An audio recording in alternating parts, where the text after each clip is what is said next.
Made a little town, and they wriggle and they giggle and they help the garden grow. When the rain comes down, they come up to say hello. Worms, worms, worms, worms, worms, worms, worms, worms, worms in the garden. Worms, worms, worms, worms, worms, worms, worms, worms, worms in the ground. There are worms in the garden underground. There are worms, and they've made a little town. And they wriggle and they giggle and they help the garden grow. When the rain comes down, they come up to say hello. There are worms in the garden underground. There are worms, and they've made a little town. And they wriggle and they giggle and they help the garden grow. When the rain comes down, they come up to say hello. Worms, worms, worms, worms, worms, worms, worms, worms, worms in the garden.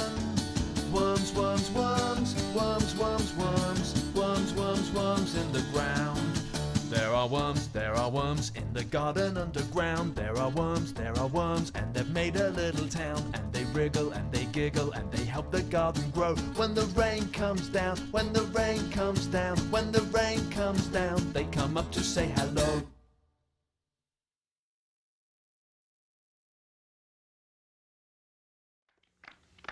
There is a tremendous amount of songs about eating. It's a favorite topic of kids' songs, and really just singing them makes me hungry, as long as they're not eels. And but you know the peanut butter sandwich song, and there's eels, and there's fish bones, and all sorts of yummy things that the kids just love to get their fingers into and stick into their mouths. So. Oh, this is a song. Oh, there's another. Yeah, this is another really juicy tidbit that I'm sure most of you have tried at some point during your life. I know I have. By mistake. Nobody likes me, everybody hates me. I think I'll go eat worms. Great big juicy ones, teeny weeny squeeny ones. See how they wiggle and squirm. Cut off their heads and suck out their juice and throw all their skins away. Nobody knows how I survive on worms 3 times a day. Nobody likes me, everybody hates me, I think.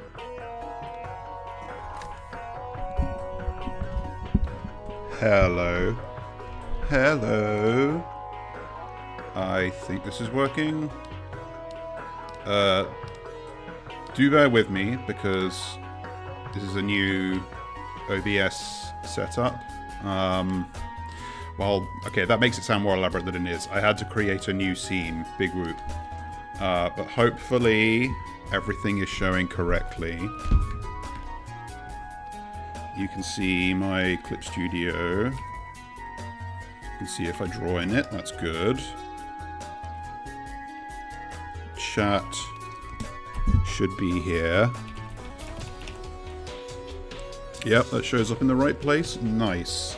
I did it right.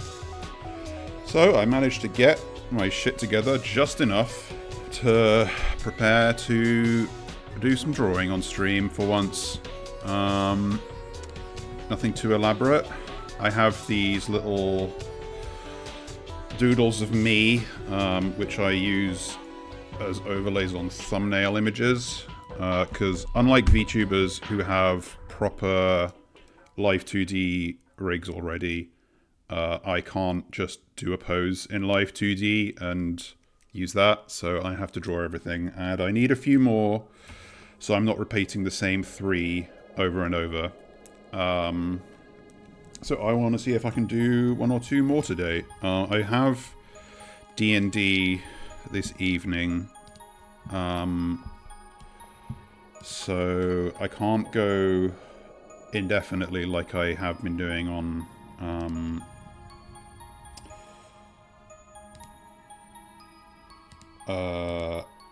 previous Wednesday streams. Do let me double check though.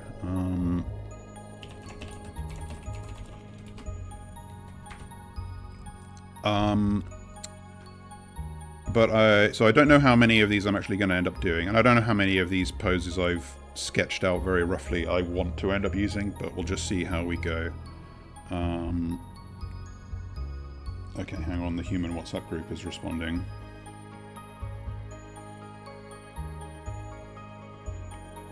It's just I'm seeing conflicting... I think it is tonight that we were doing it. Yep, okay. Seems like it is indeed this evening. So the stream won't be longer than about 3 hours, because I have to eat and then before the session starts. So yeah, I'm gonna do this soy face one first because I realize like when I was doing a thumbnail for my last Command and Conquer stream, I realized I wanted to use like a like soy facing image,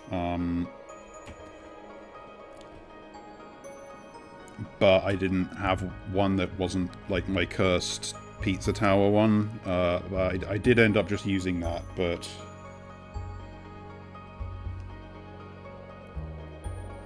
am I on the wrong layer? I'm on the wrong fucking layer, hang on. Okay, here we go. So I'm gonna draw a normal looking one. Okay, that's better.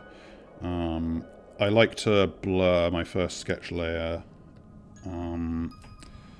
so that I'm not like too fixated on details when I do the rough line art.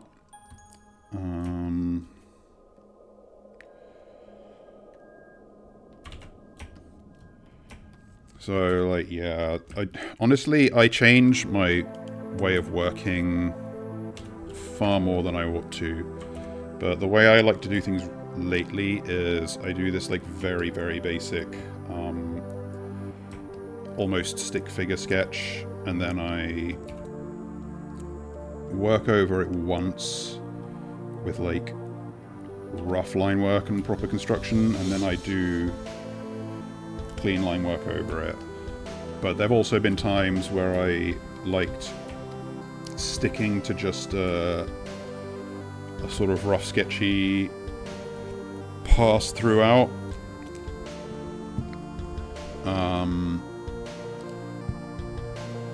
Oh yeah, do also let me know. I have no idea how balanced my desktop audio is against my voice on this scene. I haven't thought to test that yet. Actually, is it? Hang on. I feel like the audio monitoring is a little weird. Okay, no, that is...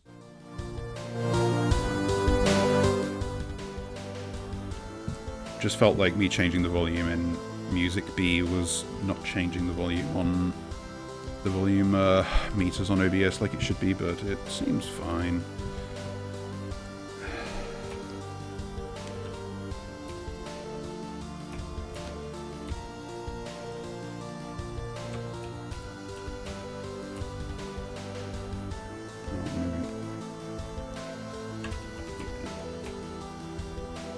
Actually, wait, I did want the head to be bigger here, just because... Well, it doesn't super matter about the scale, but I'm fastidious about these things.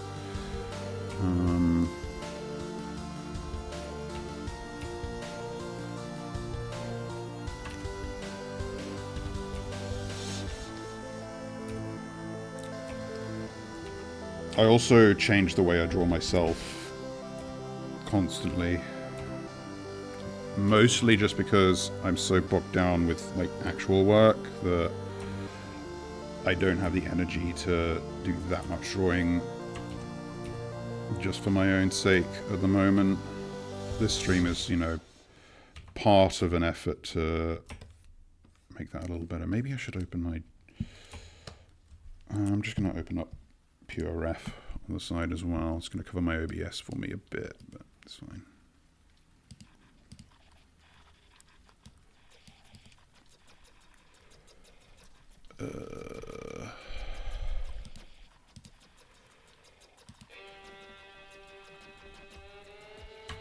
Actually, no, I don't want that one open.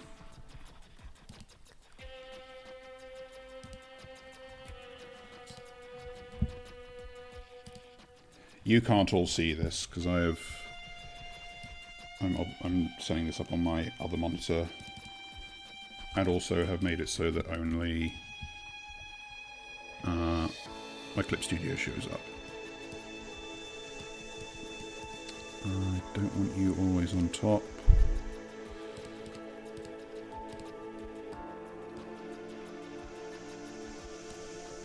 There we go. Make sure chat is visible.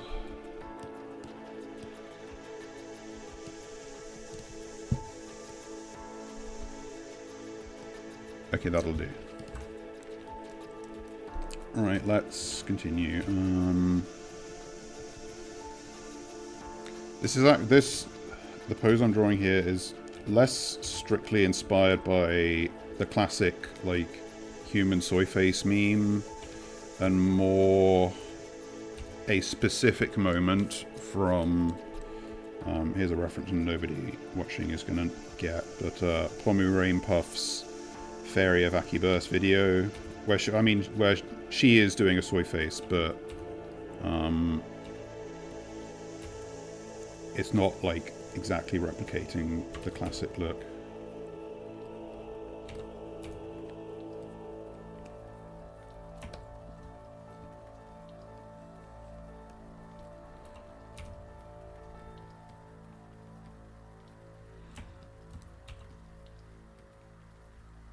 Actually, I draw my head proportions a bit more chibi for these.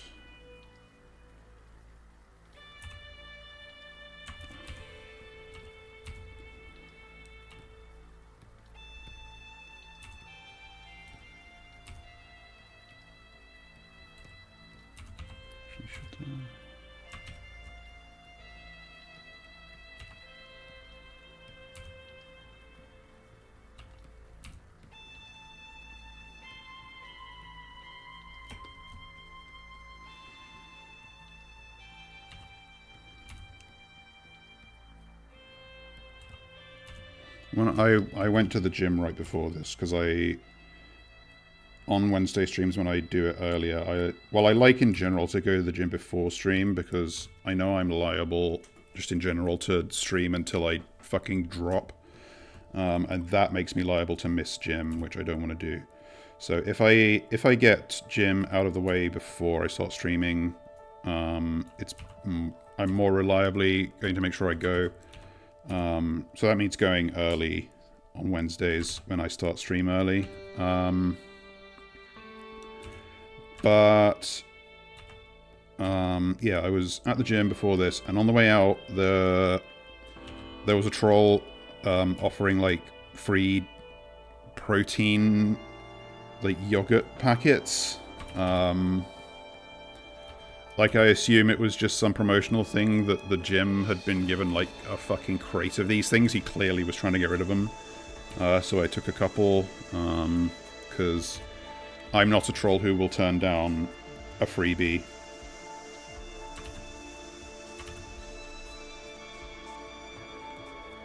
I got two banana-flavored ones and a couple of, like, berry flavored ones, and I got one berry flavored one, and I figured, hey, I knew I was gonna like eat a chocolate bar if I didn't have something else, so this is a healthier alternative. And it was like fine. It didn't taste bad. It tasted maybe like a little I want to say plasticky, but mostly my concerns with the consuming thereof were... It was like... Imagine having to, like, drink a tube of Fang paste. Like, just the sort of physical sensation of it. Because, it was like just a squeezy sachet of yogurt, and yeah, I don't know how... I'm not a squeamish person in general or about food, but that was kind of strange for me to just squeeze this packet, because you're used to getting liquid out of such a thing, or I am anyway. So getting whatever this was, semi-solid, non-Newtonian fluid out was weird. It was just weird. And maybe that's just me. Maybe all the gym rats and gym worms are all about their fucking dairy product, semi-solid, non-Newtonian sachets. But, yeah, I don't know. I'm still not sure about the angle of these things. Let's remember to flip the canvas. God, I hope this is all showing correctly on OBS, because I have my shit covered up. Yeah, that's fine.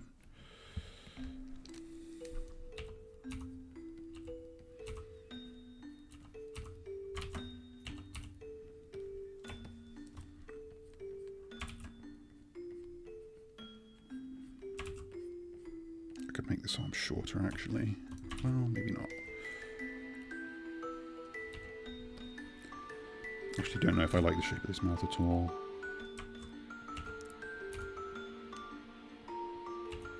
She says that and then draws the exact same fucking shape of mouth.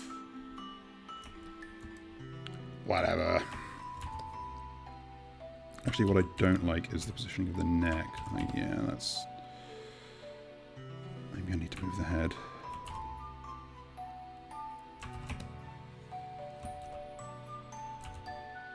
Maybe I need to move my fin in a little bit.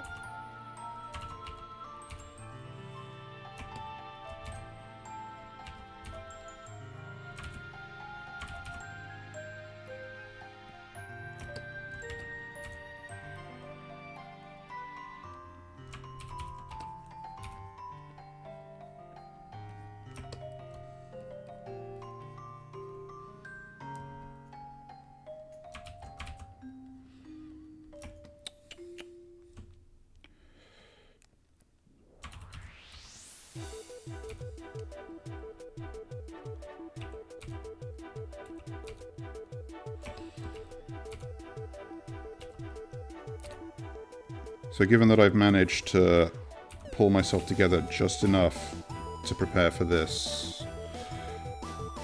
that means that we're looking good for doing a speedrunning stream on Friday. Just need to go back in to remind myself.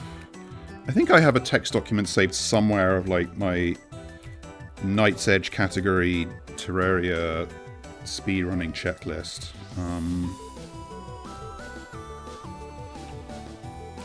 Just need to it's probably in the Terraria folder on my desktop, to be fair, but I wonder if I should do some practice off stream beforehand. Like, I'll have some time tomorrow evening.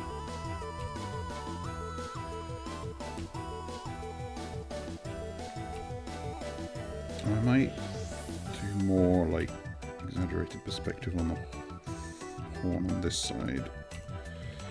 Since I'm kind of forcing perspective on the hand pointing into the background, aren't I?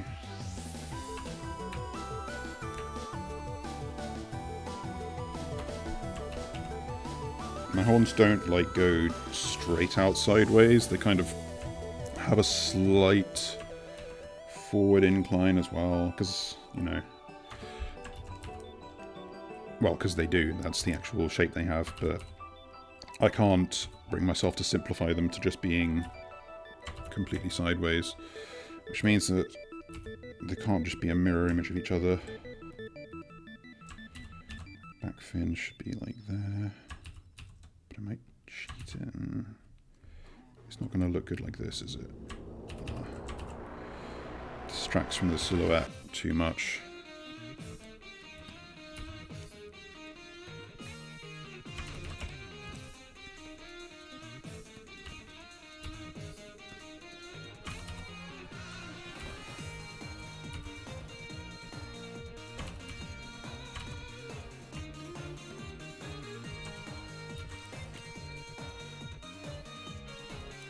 God damn it.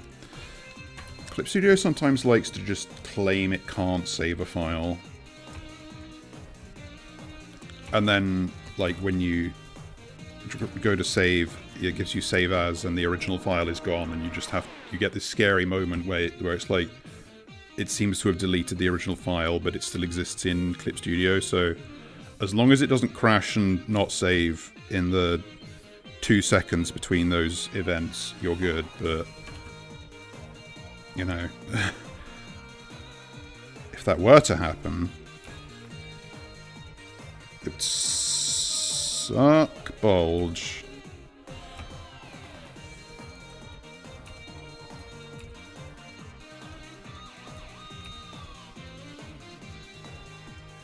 I feel like I'm out of practice as well. I really need to try and do this more regularly, otherwise I just get rusty.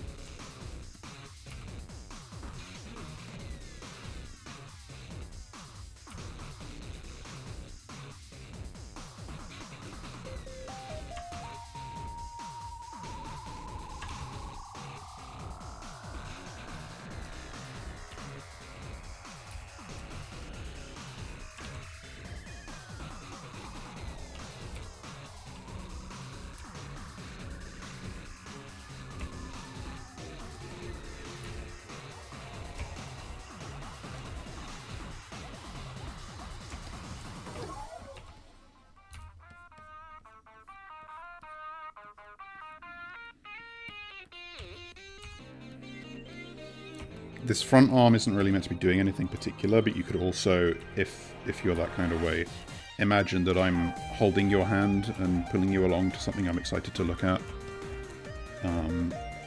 Or excited for you to look at, because I want you to watch my stream. It's not that I'm desperate or anything, you know, I'd be fine if you didn't. It wouldn't matter, but, you know, it'd be nice. I think you'd really enjoy it. And I like to see you here, because I like you, and, you know,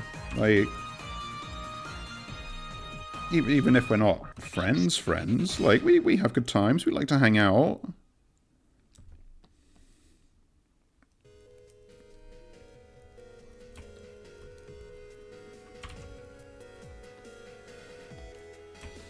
I am considering a change of hairstyle on how I draw myself, because the way I draw my tied up hair here is like too close to the shape of my horns, and the shapes interfere with each other.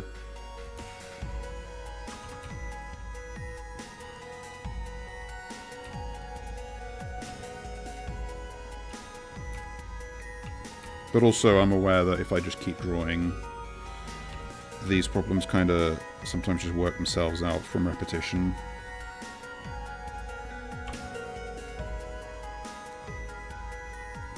Ponytail to be like here, right? I kind of have to get cozy with my mic in between myself and my Cintiq. Let's push the perspective more, that's fun.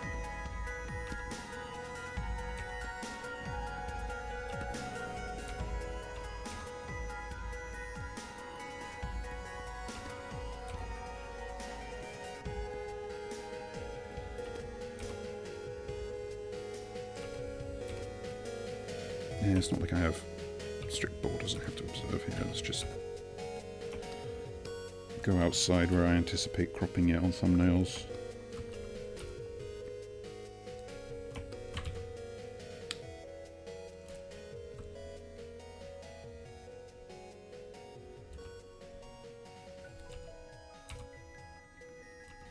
This horn isn't quite at the right angle either.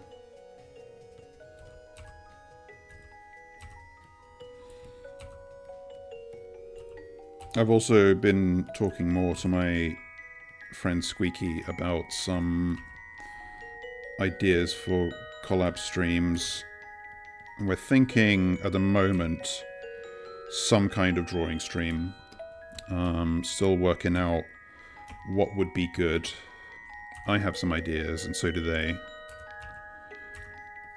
There's also just like, I mean, maybe it would be smarter for us to first work out a time slot, because We tend to be awake at different times.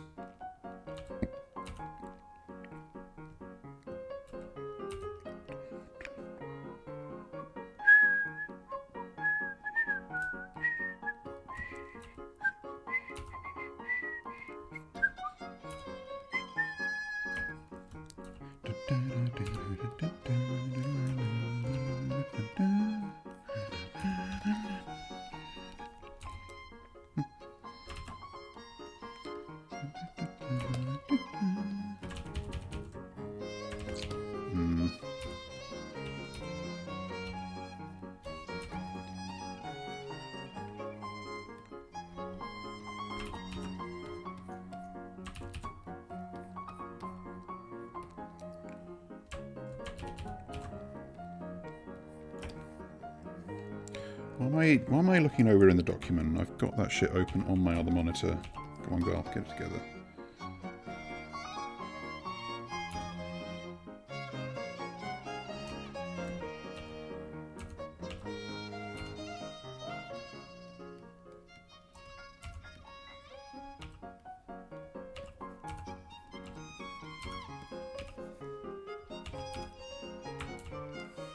I kind of want to do versions of these that are like flipped as well, because like I can't have my badge on the wrong side or mirrored, and it would be nice to have them with like the lighting on the other side maybe, just so that I can like flip them around on thumbnails and again get a bit more mileage out of the same poses.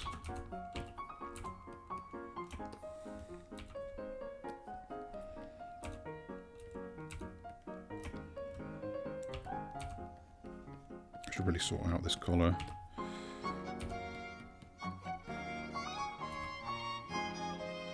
Been avoiding drawing it.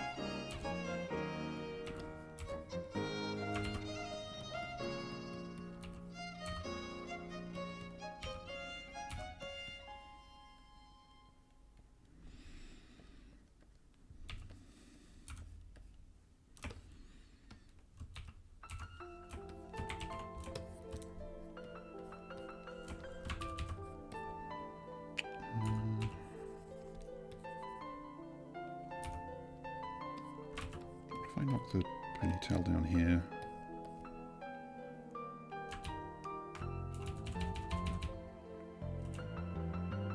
Okay, that's not that much lower, but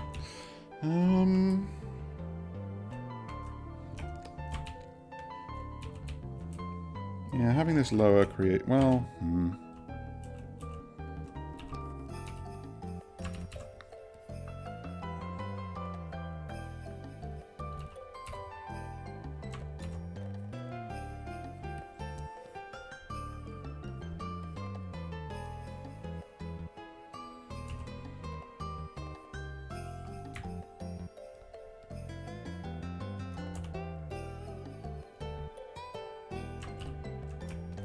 POV or mate spritz or a really cool worm they want you to see.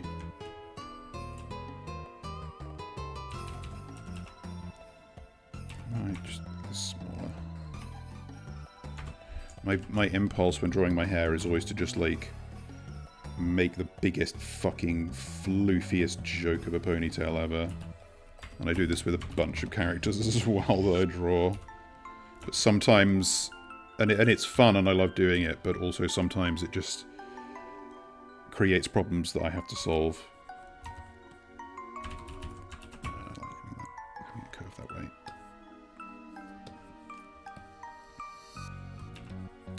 I don't really know how like my view lines up in OBS. It does look like I'm roughly in the middle. I did try to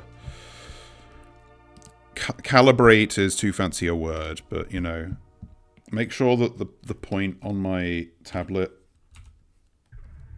where I tend to actually draw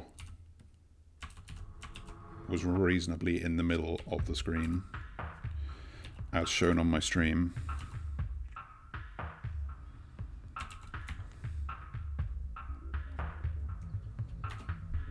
Is that weird? Feels like a little weird to make it that big.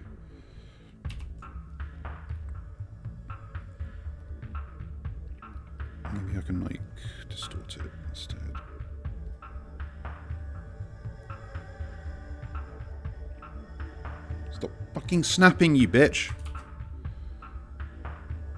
Whatever. Actually, that's about what I was trying to do anyway.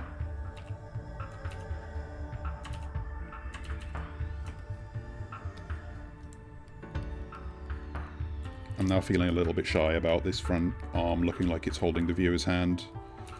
But I might commit to it, regardless. You can just crop it on thumbnails like that.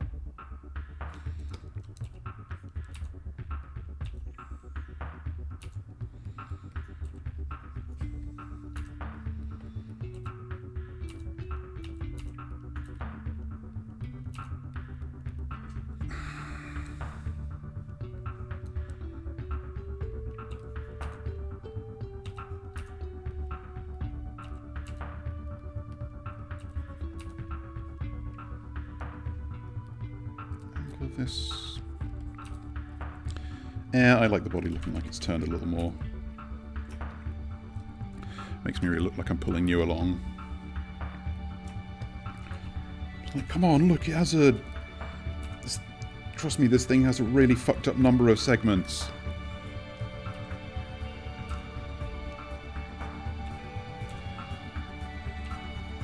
I was trying to come up with other funny things to say about a cool worm, but I froze. I'm shy, okay, but give me a break.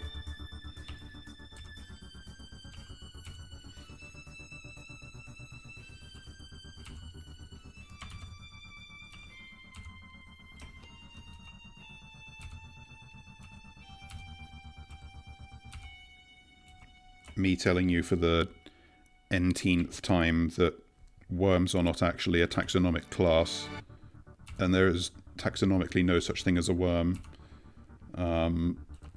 It is rather a loose, informal grouping of creatures by roughly common physical features.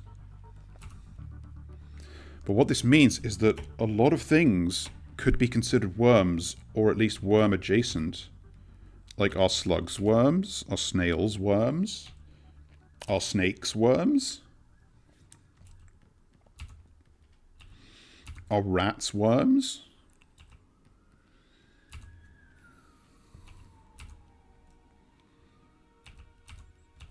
I shouldn't have sent that one message in chat just to test where it was, because I keep seeing it out of the corner of my eye in my OBS and thinking someone's here saying things. Gaslighting myself.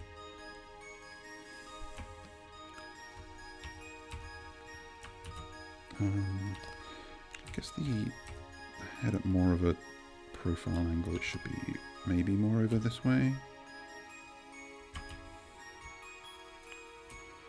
I don't know how much I like that.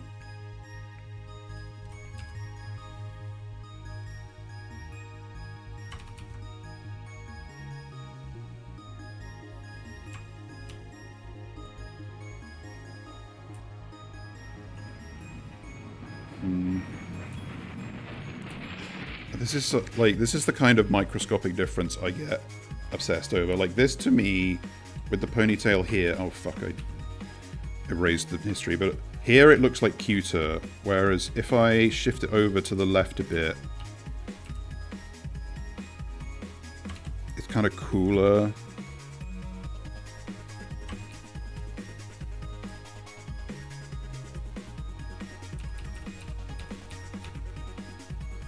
I think I like how this... I feel like this enhances the overall silhouette a little bit more.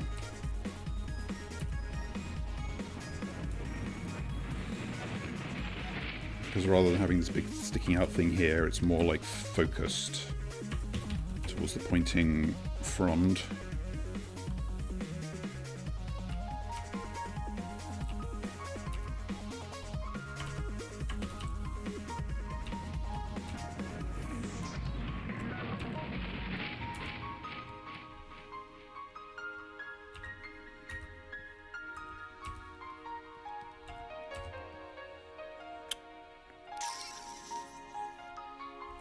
I think I'm satisfied with that.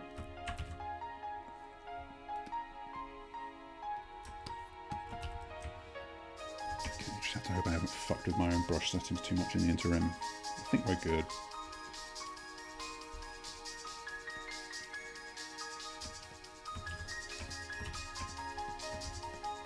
Just remind myself of the amount of pressure I use for the line thickness I want.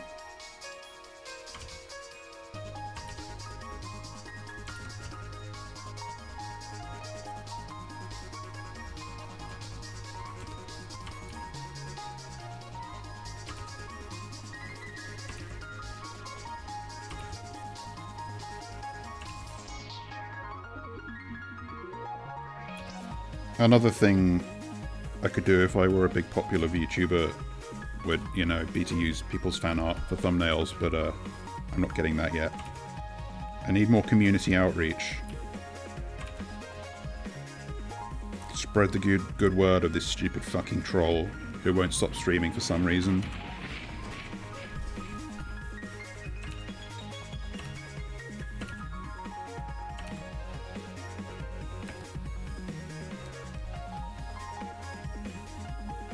Keeps telling you about RTS games and Terraria Calamity crafting trees and doesn't seem to get the hint ever when you try to indicate you're not interested.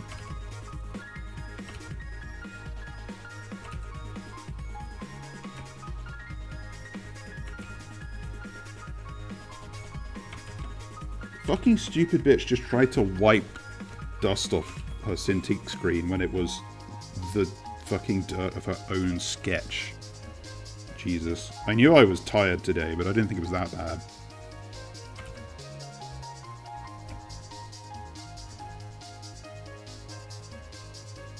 Actually, I don't think I've been doing the pupils like that. I want to keep the layers structured in a consistent way.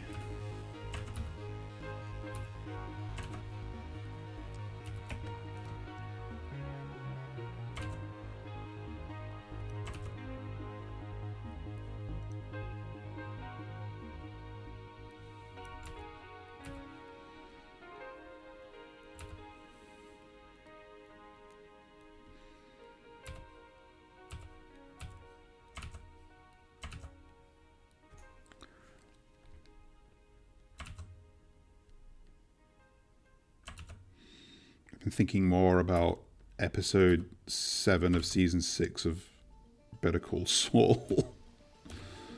Oh, how they massacred my baby girl. Even after getting spoiled, it still hurt to watch.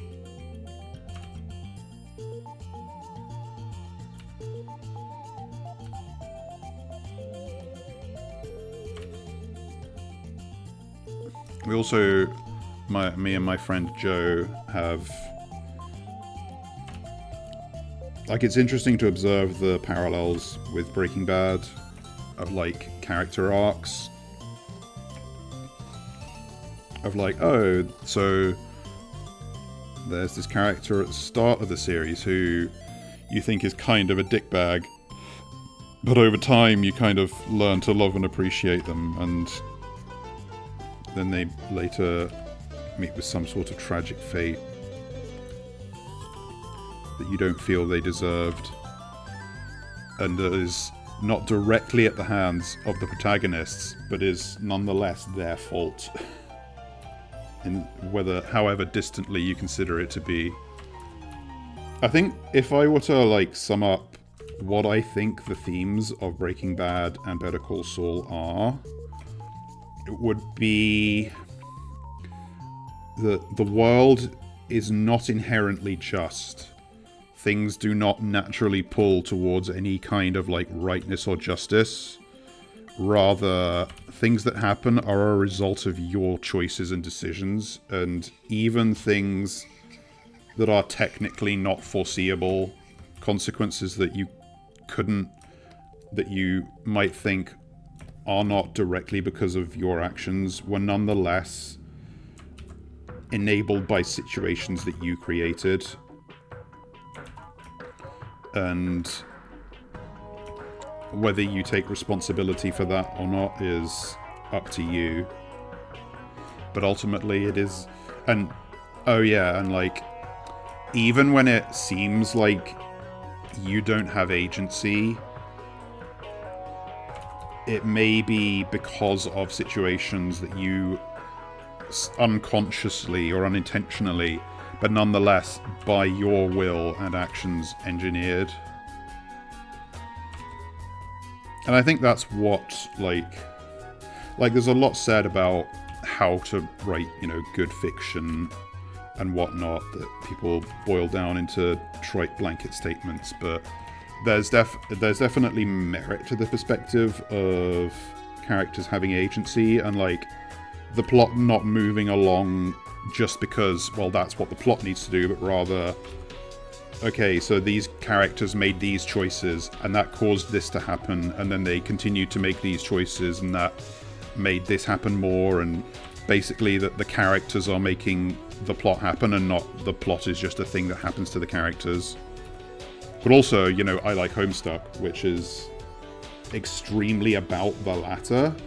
Like, one could argue to a fault, but it is like very explicitly about how the characters are stuck in this like the concept, the narrative exists within their universe, and regardless of what they seem to try to do, it seems to have its own plans, and like how shitty that is for them. Like there's definitely, I'd need to go back to remember the exact details of it, but there's definitely a part where Karkat, I think it's like right after Cascade, where Karkat is having, I don't know if it's a conversation with like one of his past or future selves in a chat room, but he's talking about the fact that they've like met alternate dead versions of themselves from doomed timelines, but who like seemed to have made better decisions and who by many objective measures did better than they did, and yet because what those versions of themselves did was not what the quote-unquote narrative had planned for them, they were doomed regardless. And he's like belly aching and bemoaning the fact that this seems to be how their universe works. And people have said some very cogent things, I think, about how even if the ending of like quote-unquote canon Homestuck is kind of anticlimactic and unsatisfying, there are ways that you can understand it's what had to happen because the characters essentially escape the narrative, and like that's the only way that they can take back their agency from it, by leaving it. And whether you believe that in textual or metatextual terms, given the goings-on of Beyond Canon, formerly Homestuck Squared, is up to you, but I think it's definitely an interesting idea, even if it's not executed perfectly. I mean, there's a lot of things about Homestuck that I think are like, I admire the concept and the ideas, even when they're not like perfectly done.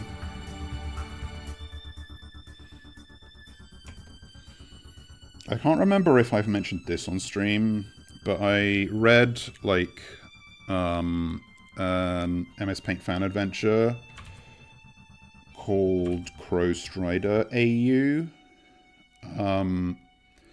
where like the divergence point from canon is that Dave Sprite basically decides he wants to like be real again, rather than this kind of crappy, irrelevant, depressed offshoot Dave who's ended up stranded in the Alpha timeline. And from that, like, a lot of other stuff diverges and changes.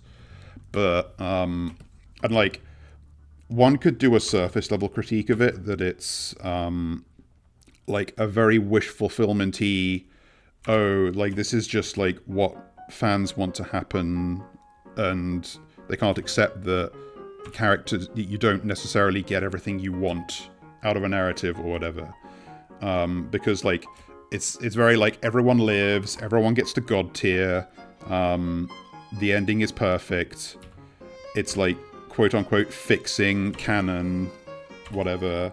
But it does consciously exist in relation to canon. Like, there's a part where Terezi, like, using her seer powers, talks about another timeline, which is the Alpha timeline, which is, you know, canon, where a lot of things turned out a lot worse. And the things that turn out worse are, in some cases, because of things that seemingly went better in the Alpha timeline. Like, what happens to, like, Jane's dad does not meet the same fate, and does not meet such a good fate in Crow Strider AU as he does in canon. But paradoxically, that leads Jane to turn out better, because, like, even though Dad Crocker is not a bad person, he's too liable to enable his daughter's worst impulses. And what I'm getting at here is that Crow Strider AU, I think, is a really good complement to canon Homestuck. Because... What's the way I want to put this?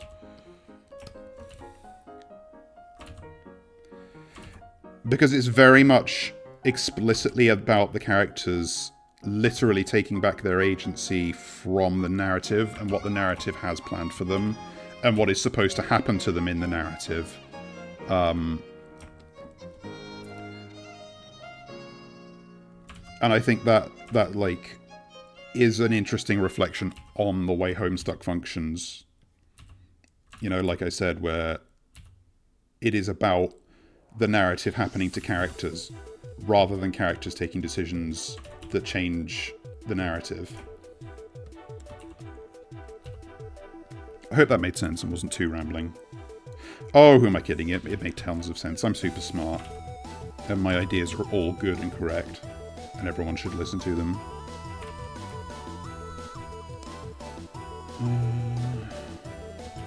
I think this is okay, right? Yeah, it looks alright. I don't have to be super good about line thickness, but I am nonetheless super fastidious about line thickness. I didn't ask to be hatched this way, okay?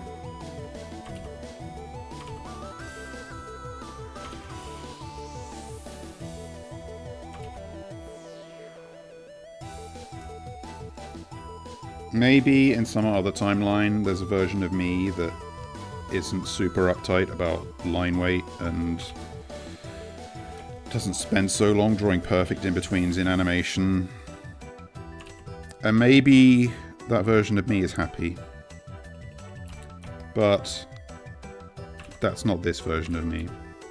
That version of me is from a doomed timeline.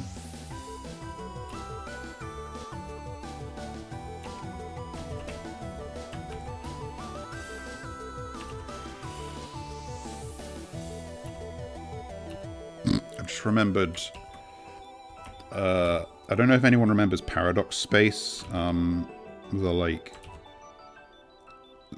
quote-unquote official like fan comic. I don't know if to call it a project or a website or what, but I'm just remembering one where like John, I think, just by like randomly doing one more stupid thing with his Siladex, accidentally chops both arms off of the Harlequin doll that ends up getting prototyped with his Colonel.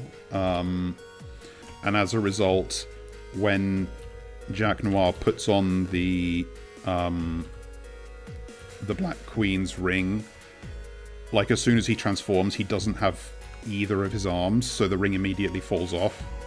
And he like can't. He, like, the second he puts the ring on, it falls off, and he does this a few times. And the kids are all watching, and they're like, "Oh, this is a Doom timeline, isn't it?" So they just kind of fuck off to like chill until the entropy of their timeline, which I thought was quite funny.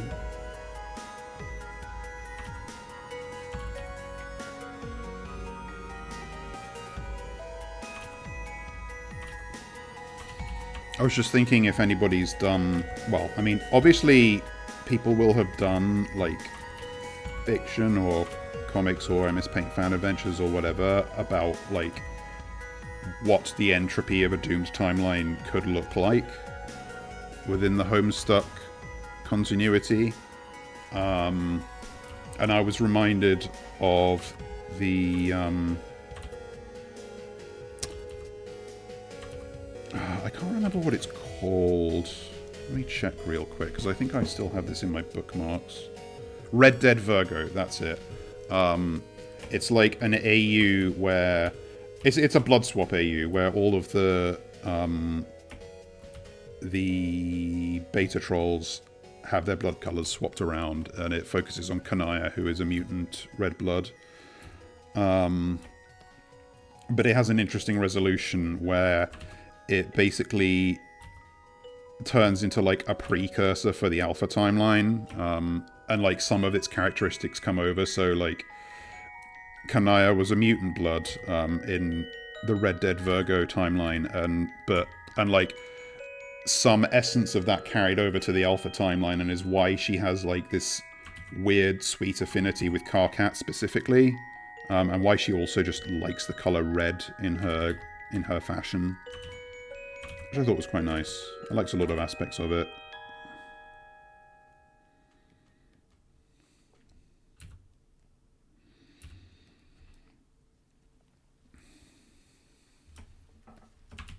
Don't know if I want that showing on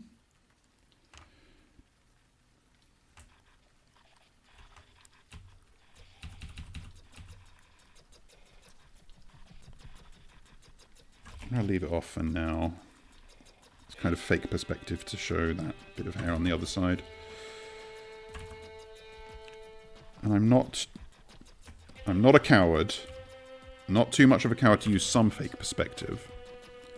But I don't want to use too much, you know?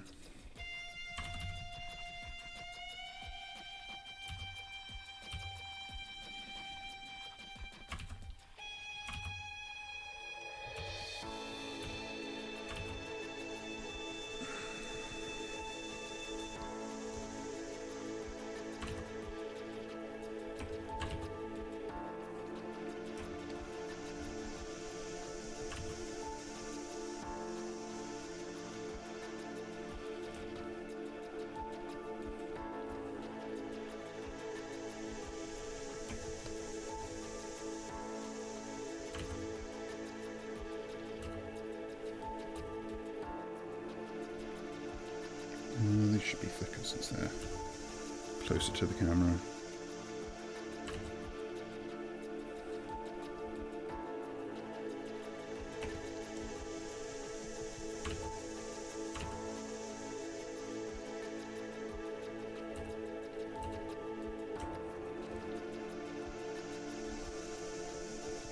Maybe not this much thicker, but I can pare these lines down afterwards if I don't like them.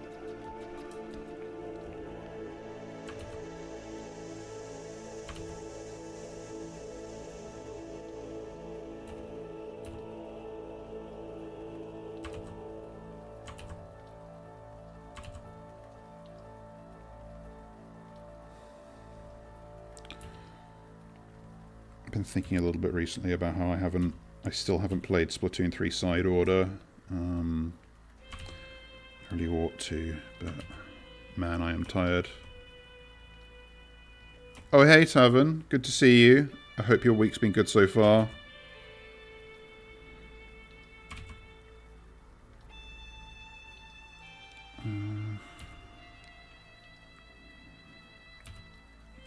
Try to avoid sharp points like these on these drawings. I just want it to look slightly, like I said, a bit more chibi style than I would do by default.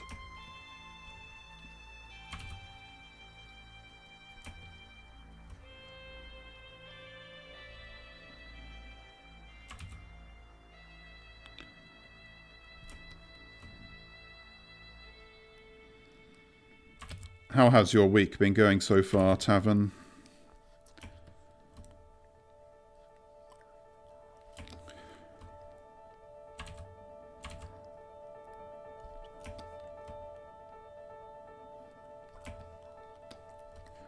Yeah.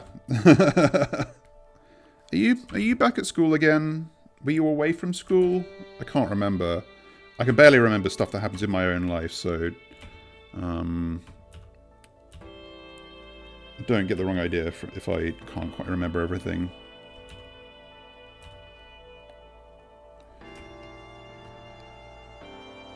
Yeah, nothing spectacular going on for me at the moment. Just trying to keep up with work, keep up with gym, keep up with streaming.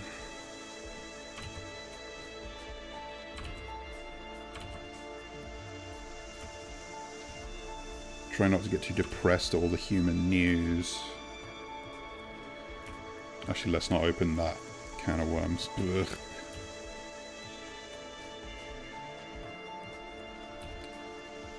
I don't know if I like controlling this at the moment. Yeah, it's alright.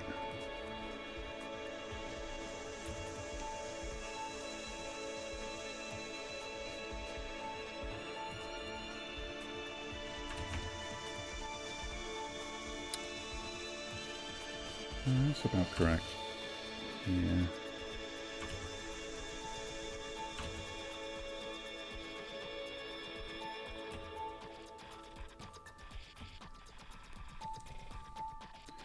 Yeah, I try not to let myself doom scroll too much. We were just talking recently how it's so detrimental to me to like take my phone into my respite block. So I just try to keep it out of there, because otherwise I will, even if I don't stay up looking at my phone, when I wake up, it will like severely delay me getting up, and it just always ruins my day if I let that happen. So yeah, I try very hard to avoid it.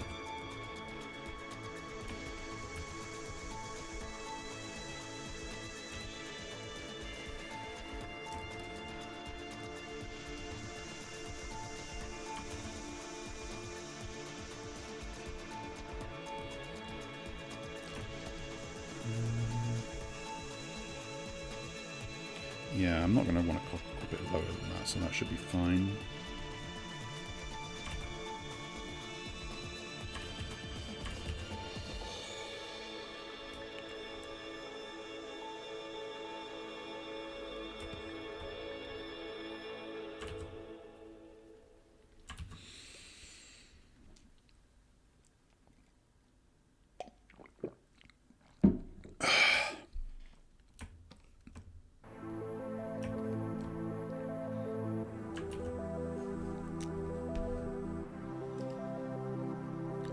Oh, yeah, I feel ya. Honestly,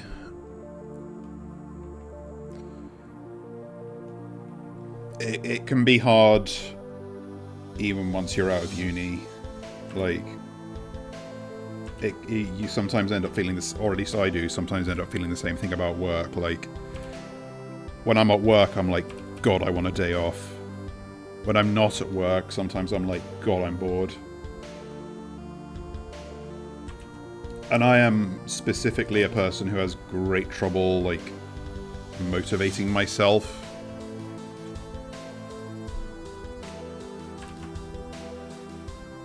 Like, if I don't have the threat of someone telling me off for not doing anything,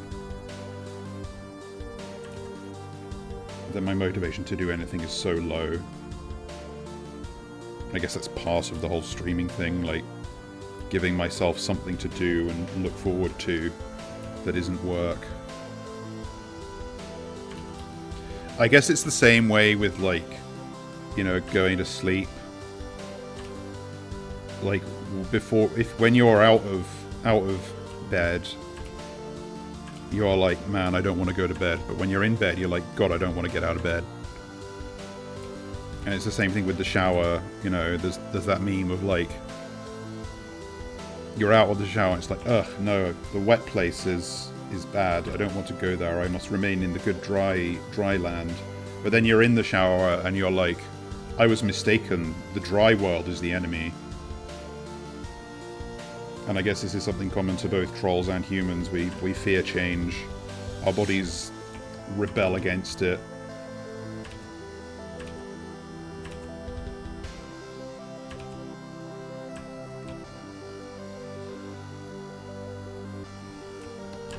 I don't like the way I've drawn this hair.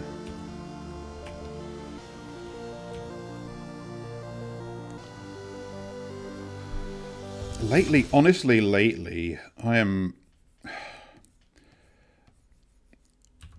Like, the last 2 days, especially, I found it very hard not to just, like, if I sit on my couch for even a few minutes, it is, like, unbelievably hard not to just fall asleep sitting there.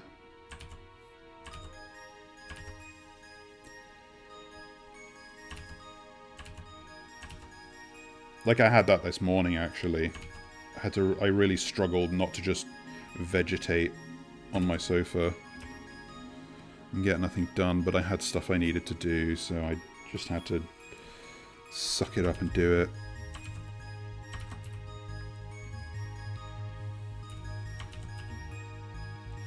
How have I done this on the other ones?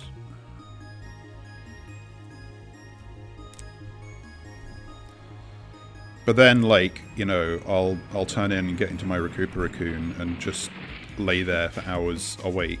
Or, like, get to sleep immediately, but then wake up within 3 or 4 hours and just be like, oh, I guess sleep is not meant for me.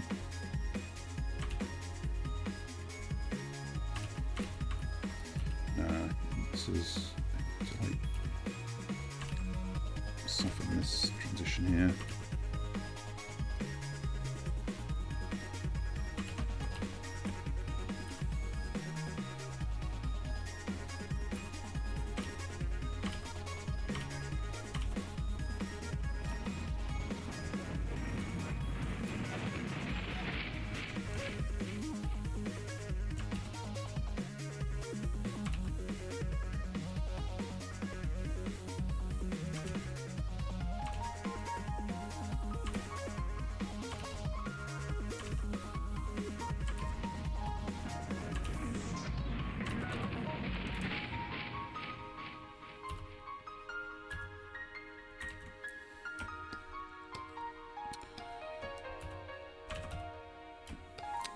I guess that's okay.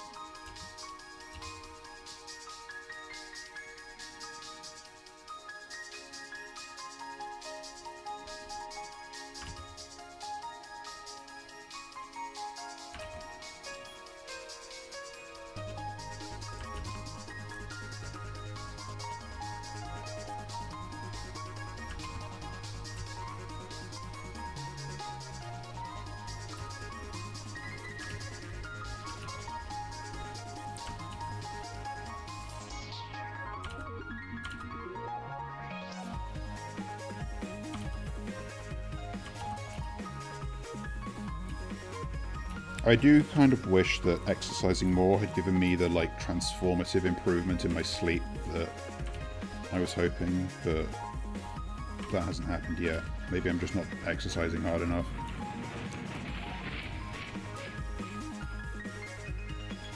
Like, I think I've said this before, but I don't, at least not currently, I don't exercise to the point of, like, failure or, like, pain, because I genuinely just cannot stomach doing so at the moment.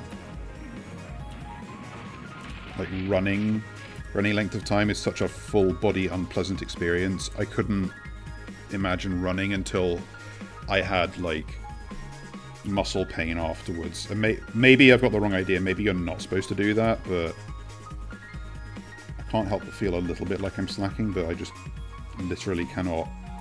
My pain threshold is not enough to even get that far yet. That's part of what I've been trying to build up. Like, I've got no interest in getting, like, ripped or anything, but just improving my aerobic fitness and overall well-being.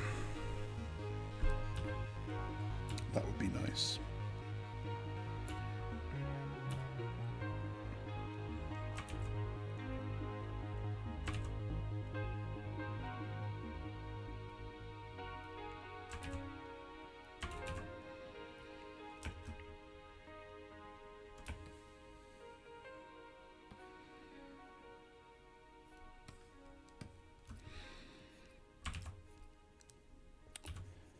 It is, yeah, it is nice to get to sleep quickly, but the problem I have most often recently is waking up too early and like still being tired but not being able to get back to sleep. I've gone through periods where I have just sort of tried to accept that, and instead I'll just get up and start going about my day until I feel too exhausted, and then like get some sleep halfway through the day and then wake up again and continue. But the problem is that, and like that can be productive for a bit, but I end up feeling like incredibly depressed after a while. Well, it's kind of hard to do it in speech. But yes, trolls generally do apply their quirks in all contexts. I sometimes, when I'm human moding, I don't do it,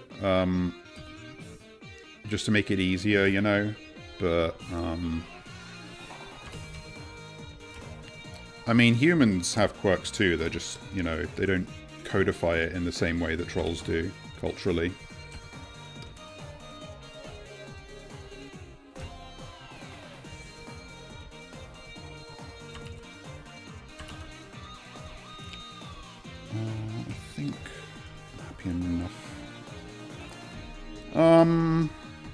No, it's not about the comfort of the environment. It's more like...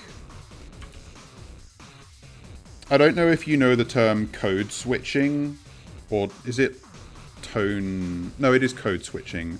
Or it could also be tone matching. It's like that. Like, I let myself go a little, sometimes when interacting with other VTubers, for like a branding reason, but if I'm like full human moding, then like, you know, I'll keep up the kayfabe and we'll drop the quirk. Just out of respect, you know. Because if other people aren't typing with overt quirks, then usually I won't either. But this doesn't really like come up on Alternia. This is when I'm communicating with people on Earth. Exactly, it's like that. Like, you wouldn't swear around your human parents, necessarily. Unless you would, you know, depends.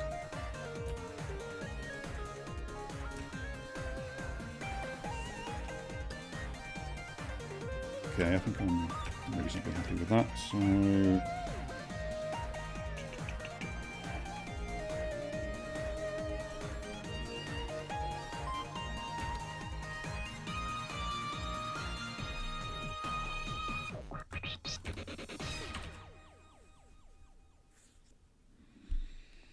Yeah, because, like, even if they say it's okay, like, sometimes you just don't feel like that's what you want to do in that environment, and that's completely normal and fine.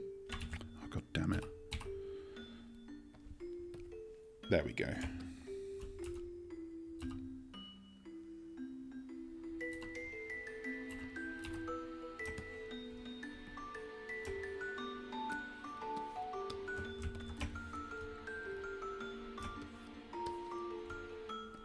Oops. Shit.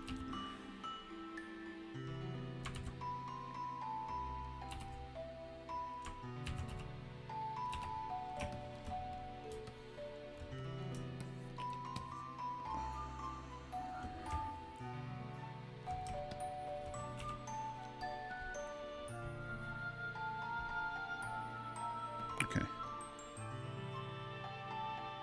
Yeah.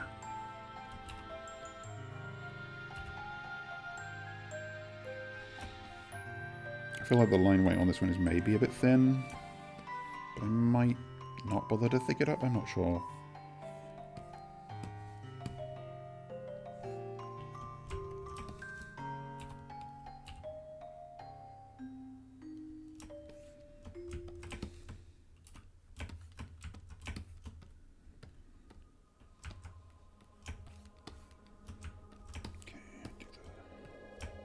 Side black.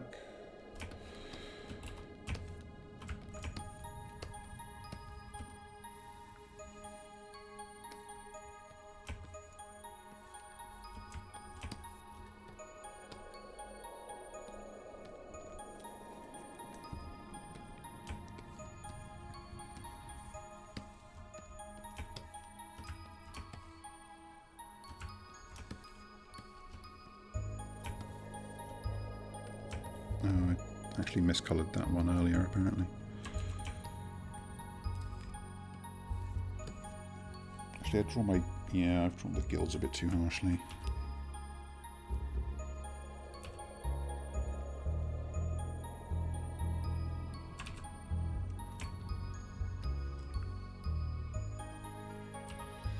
Oh, don't be so hard on yourself. Like, honestly... And I say this like completely unironically. People should should make more bad art and more ugly art. Because, like, I often genuinely wish I could be more secure in, like, making stuff that just looks like shit sometimes. Because that's when it's the most fun. Like, I yearn for the before times before I had any taste or discretion and was just like, you know, a wiggler who would draw whatever stupid bullshit and be completely fine with it.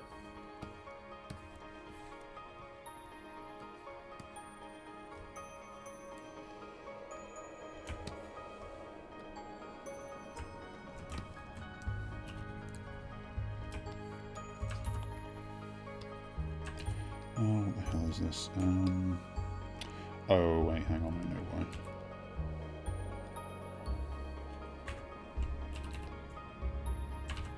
Okay, it should work now.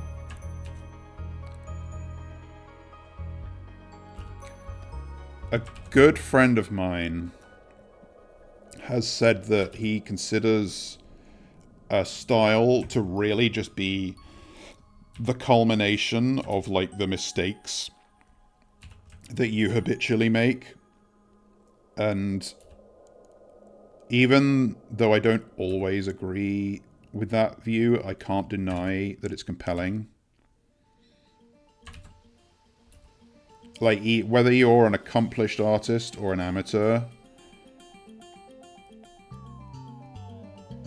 I think you can think of it the same way. Honestly, that sounds great.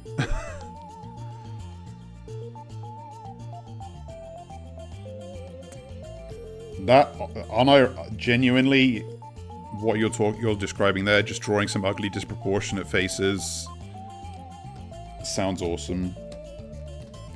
Who was it? Max Ernst? Let me check something.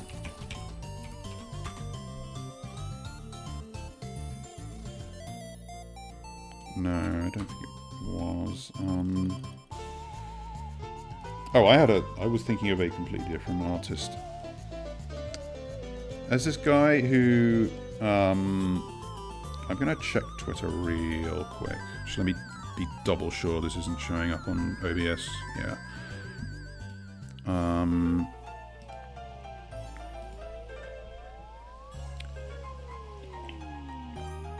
just thinking of some extremely accomplished artist who does a lot of very exaggerated and distorted proportions. And I was thinking of him because here we go, Ralph Steadman. That's it.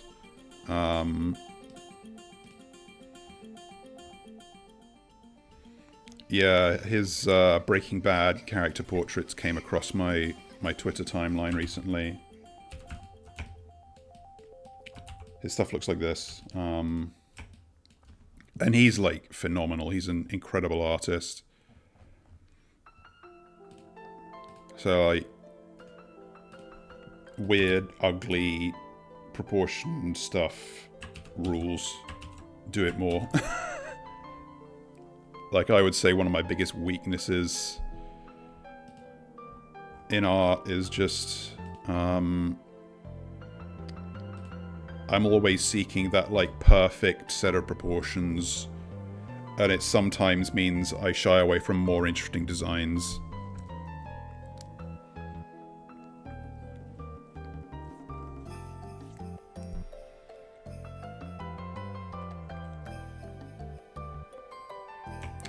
I would say that they can be both. Like, yes, see, they are leaning more towards like formal caricature. That's not wrong, but weird proportions doesn't mean like ugly doesn't mean bad. And maybe I'm misinterpreting you. Maybe you don't feel that it is bad, but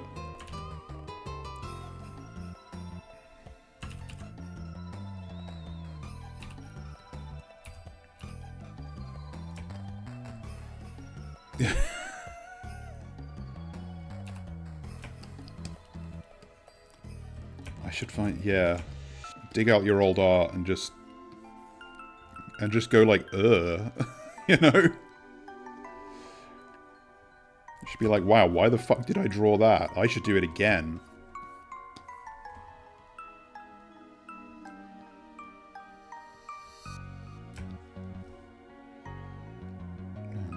Okay, I did cover that up a bit.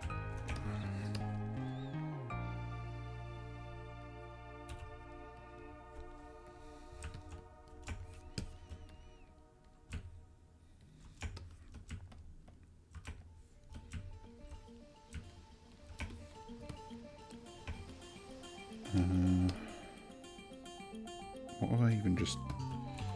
this.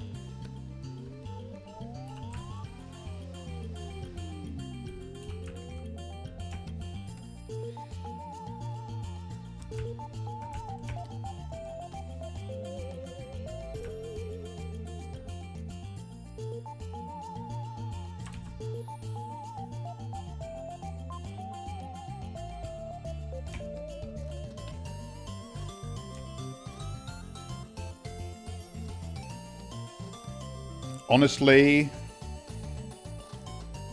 I mean, you do whatever you want to do, but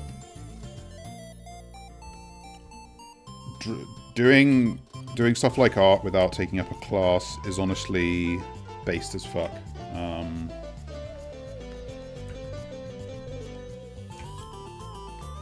Even if you do it, even if you only do it like, I don't know how often you're talking about doing this, but if you do it like, I don't know, once every 2 years to amuse yourself for a little bit, that's radical.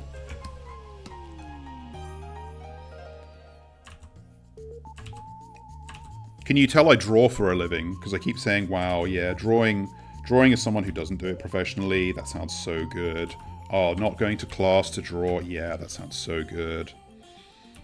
Oh, not having to worry about whether they're good or not, oh, that sounds so good. The struggles of an exhausted professional artist. Actually, I think I'm trying this. Yeah, it's a little further along.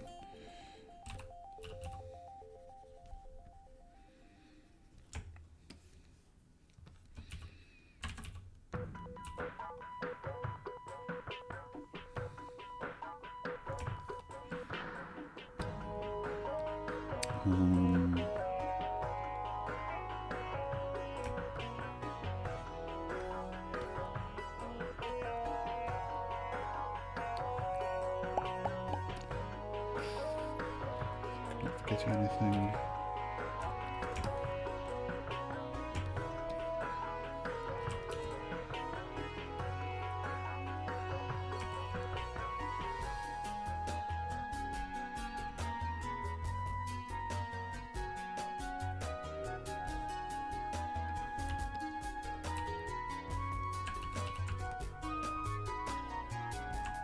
Alright, hang on. No. There.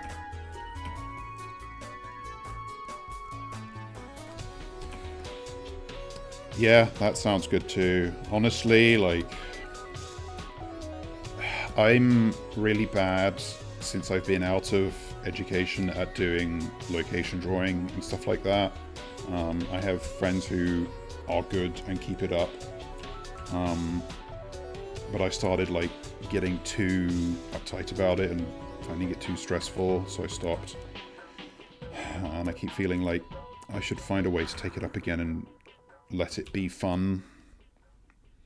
Like maybe it's too tied up in my head too, being in art education, where I need to worry about it being a certain way and being critiqued by others, and should just mentally try to drop that and let it just be for its own sake.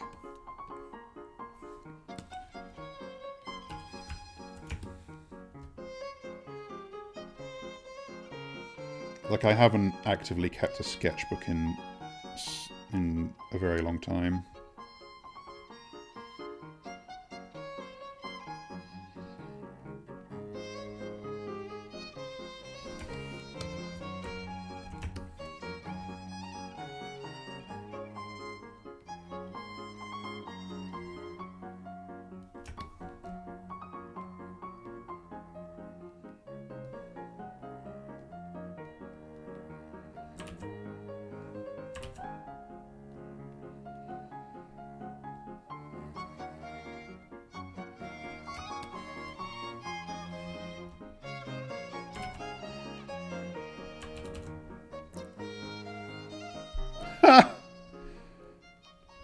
Honestly, I think a lot about the...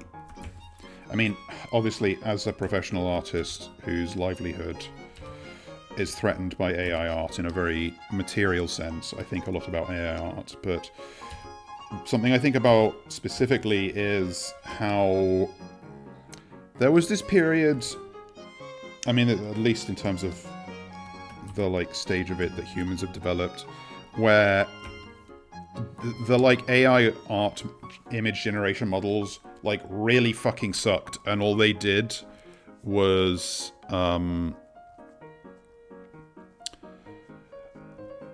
like make weird images that had loads of eyes and cats in them, because that was just what their like databases were saturated with.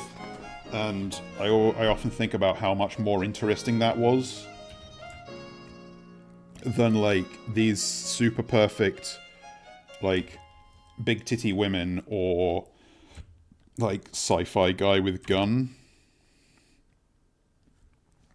How the sort of weird hallucinatory dreamlike imagery produced by early worse AI image generation was just more interesting than it like doing this truly soulless, pointless, empty imitation of what actual people can make.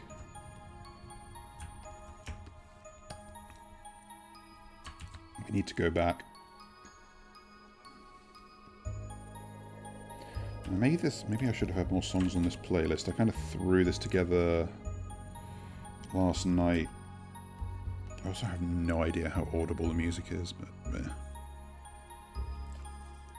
no, yeah, like exactly. People like you probably understand this fairly well, but you know, all it does is take in a large amount of data, look at patterns that exist therein, and then sort of output permutations of those patterns. And that's the same whether it's image generation or text or audio or whatever. They all fundamentally work the same way. Like that's what a large language model is. That's what a machine learning engine is.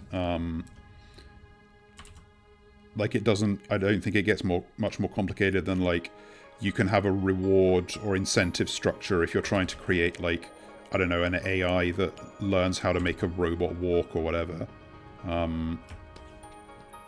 But it's genuinely astonishing to me when you hear cases of people thinking that like ChatGPT is a search engine. Like I understand in an academic sense how you get to that level of being wrong, but when you hear of, say, a lawyer consulting ChatGPT to like reference fucking legal precedent or like, you know, actual law, and having to say to the judge, yeah, I thought ChatGPT was a search engine, so I used it to look for like case precedent for what I'm arguing for my client. And like, you staked your career on that level of not knowing anything.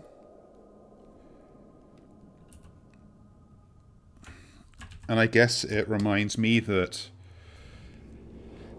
if my extremely privileged education truly like advantaged me in any way, it was in teaching me to value knowledge and understanding.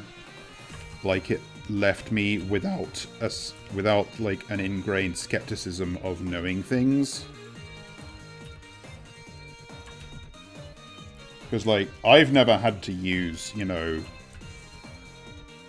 algebra or memorize chemical formulae or physical processes really since leaving troll school, but if I haven't been done very well by my willingness to learn things and seek out information and just understand stuff before I open my stupid mouth.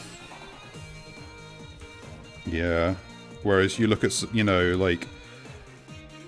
And there's something I struggle with is, like, keeping down my classism of looking down on, like, people with less privileged educations who fall for things, you know, like obvious news media propaganda, like how human... I can say, like, oh, you have to be, like, genuinely stupid or cruel or evil to vote for, as an example, Donald Trump.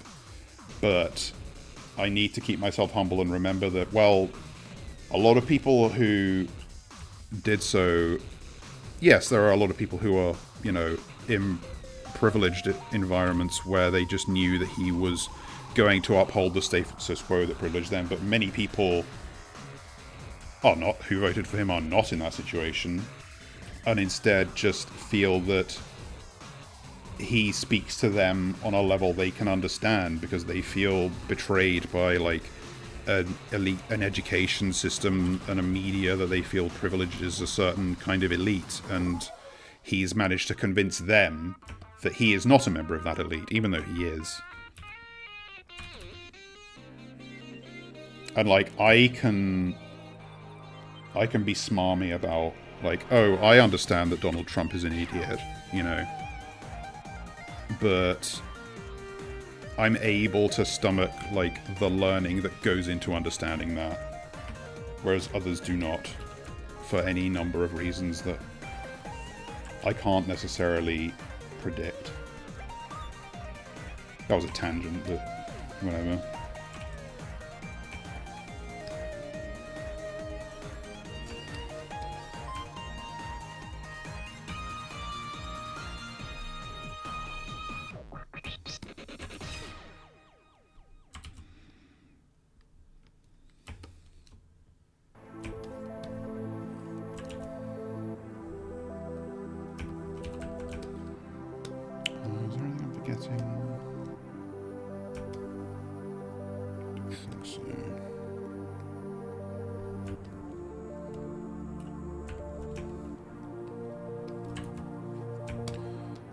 This one gets a bit tricky because I have different shadow colours on different areas of colour.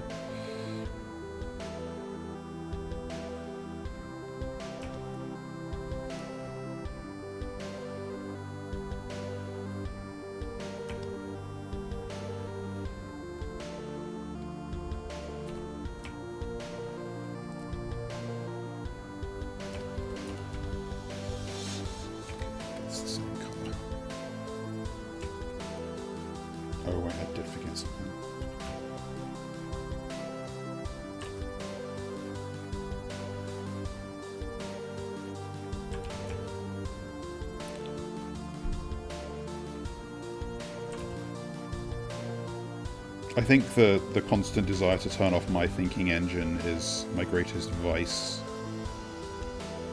I just do not want to be beset by the nightmarish thoughts that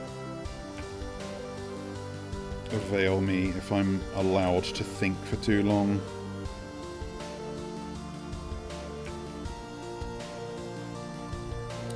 I've got some other ideas.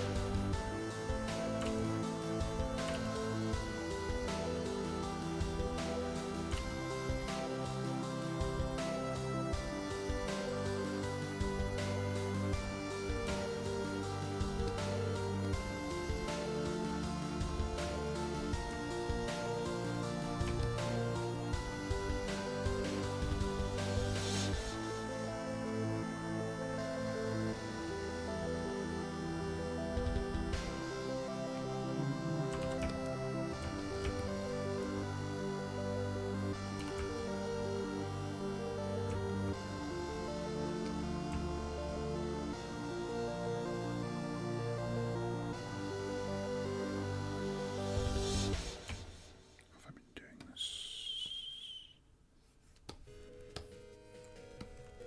Bring up my reference.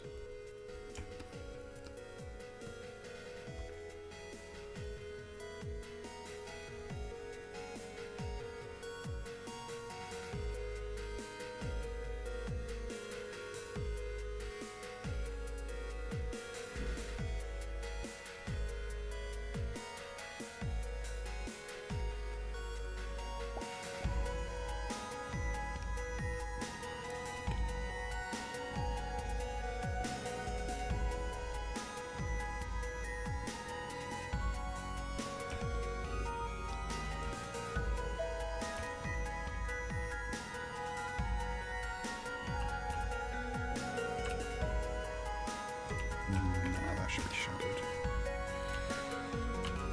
I've been seeing news that apparently Keanu Reeves has been cast as Shadow the Hedgehog in the third Sonic the Hedgehog movie. I'm waiting for absolute confirmation because I've seen people saying that this is sourced purely from like some guy on YouTube. Even though like numerous outlets have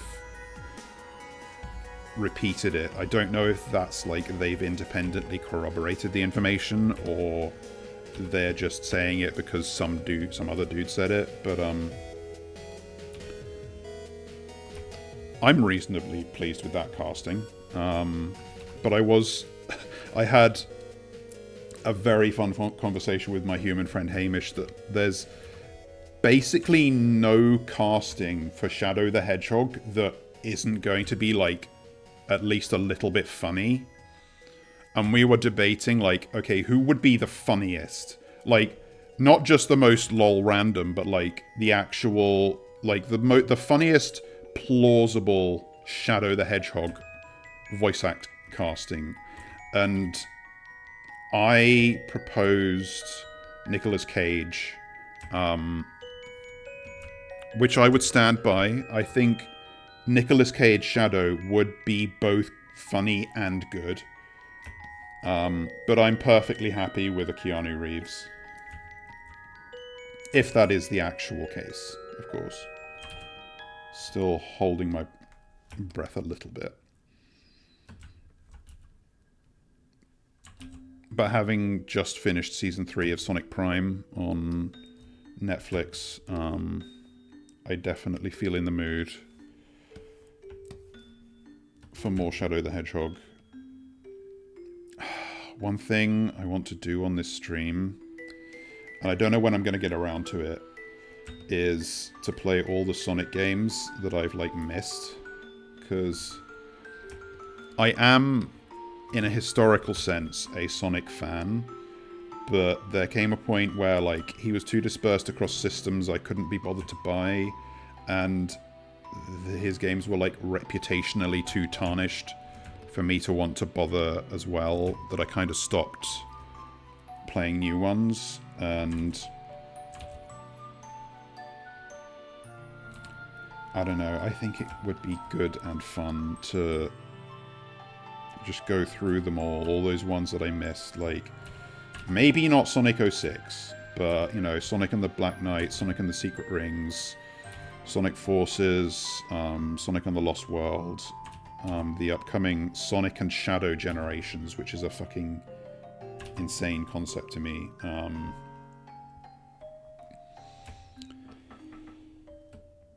Yeah, just so that I can know that I'm not a fake fan.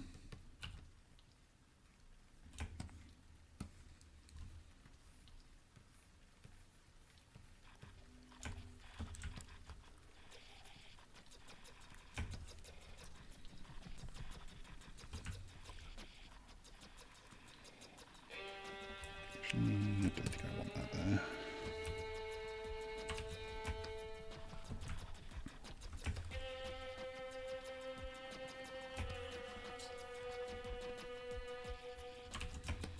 This one's got a slightly different vibe to the other poses I've drawn.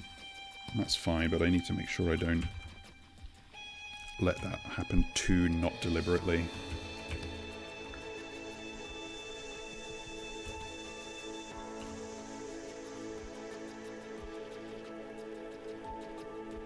One of the obstacles to doing like a Sonic Games I Missed playthrough series,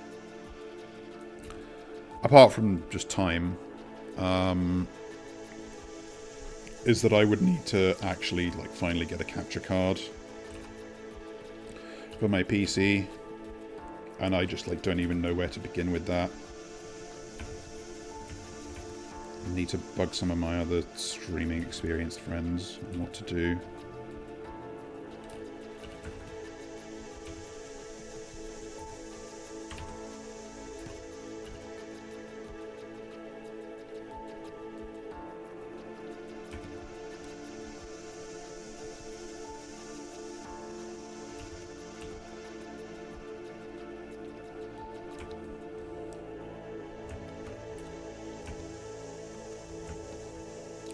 What to do about the shadows here.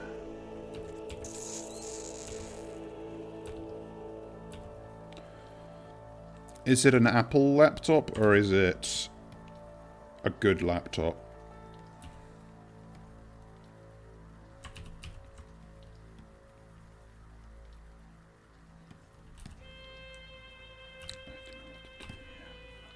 Actually, that's not too bad.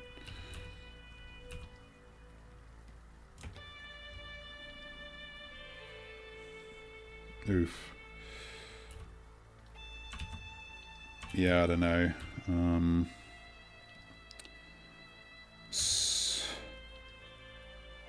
Part-time job, beg, steal.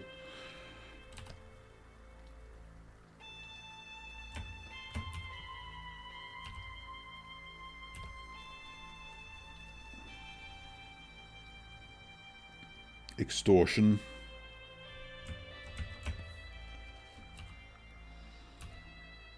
Like, these are all things you can do with merely a phone.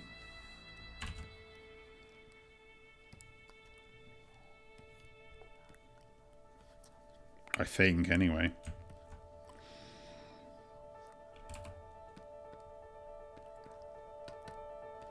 I don't actually know if I want this whole part to be in shadow, but...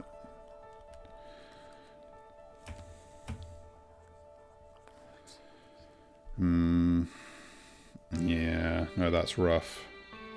And I have no idea what kind of facilities you even have access to. Like, if you have a friend or a family member who has some expertise, that can help, but assuming not, and you'd have to, like, pay money to... Oops. Put my headphones out. And you'd have to pay money to even get some, like, a professional to look at it. To tell you what could even potentially be wrong. Yeah, no idea.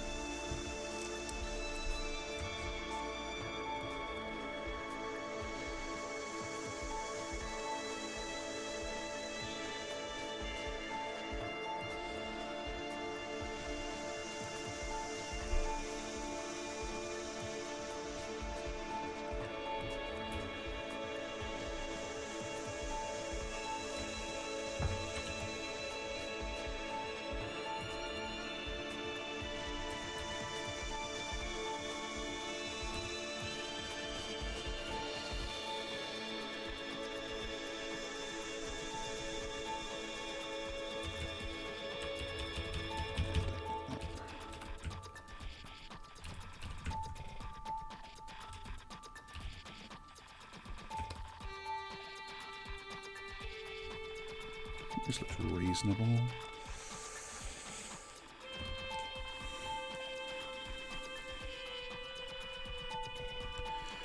Yeah, sometimes tech issues can just feel like that. Like you solve one thing and then another thing pops up.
What if I just...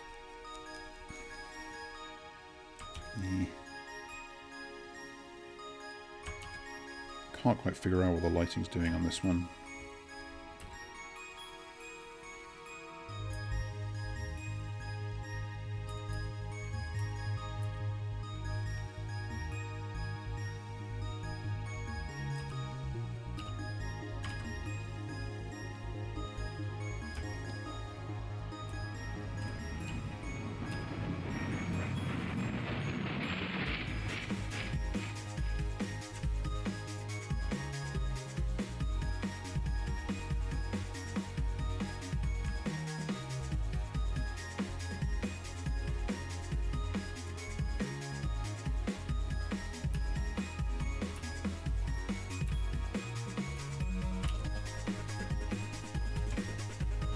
I haven't been keeping up with the dungeon meshing anime, realised. I'm slightly frustrated because my book club friends who've been reading it decided to go ahead and read volumes 13 and 14, which had not been officially translated into English, and like that's fair, but I have decided I don't want to do that, so I can't participate in those discussions yet. I'm just not willing to read the translations. I've decided I like the series too much to want to read it anyway other than the printed volumes, which is very pretentious of me, but whatever. Although I have been lending it to some other friends, so I should annoy them to talk about what they have read, so I can have some common ground.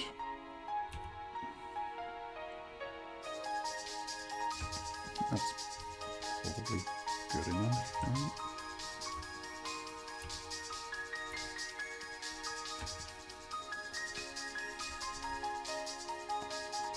right?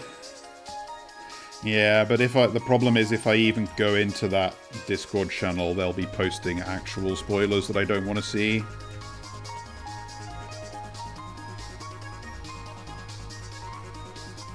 Although I could just like type stuff blind and not look and just paste it into the channel without looking.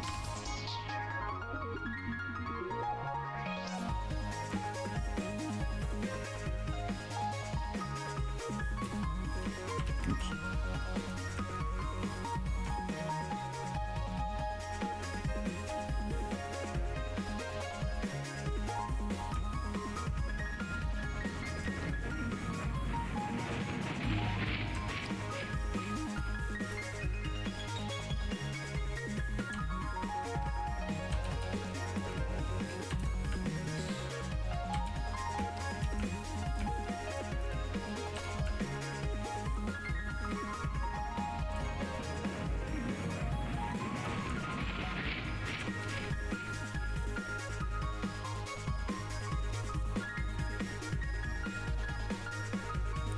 just like only the top edge of this single layer. How's that look? I even like that. Not really.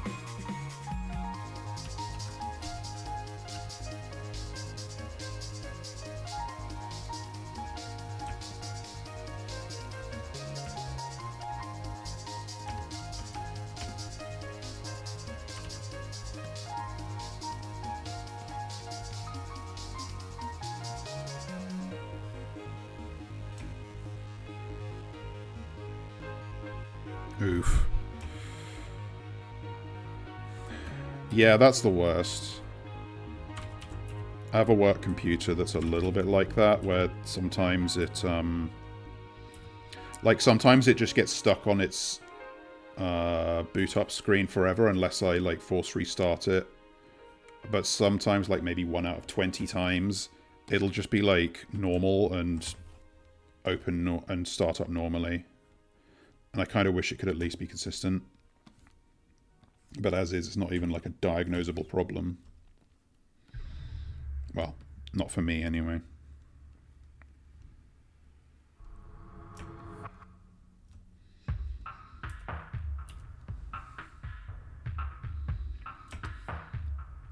I feel like this rim light color isn't nice enough.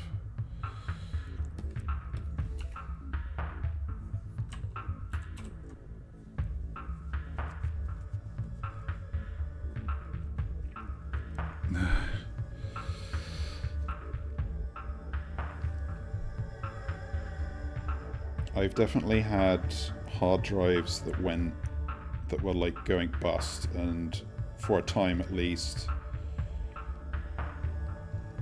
giving them a little knock or putting them in like a freezer for a bit could help, just because like it would randomly move, like the, you know, the metal contractions from the cold would like randomly cause, for example,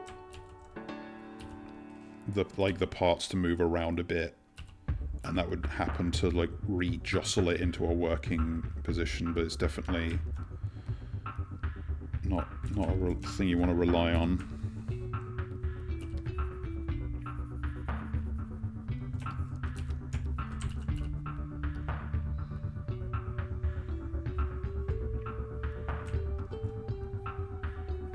Are you a person that's ever, like, had to blow into a game cartridge to get it to work? Or is that, like, long before your time?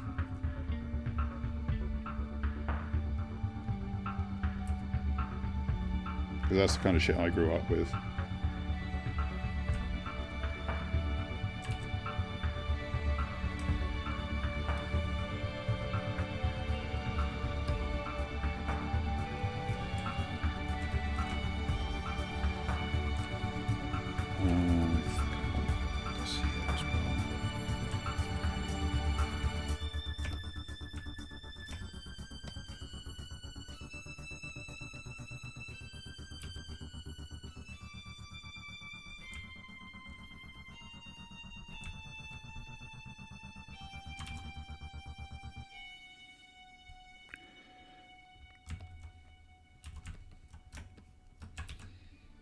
Okay, I think I'm satisfied with that one. Oh wait, I've got to...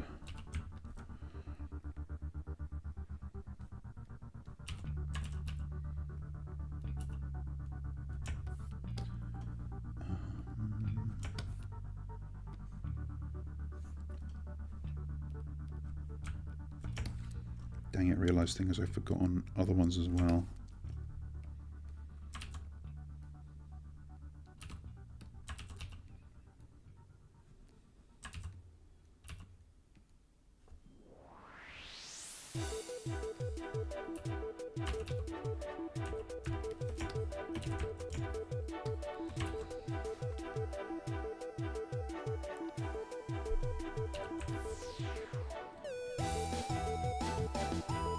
That looks slightly better.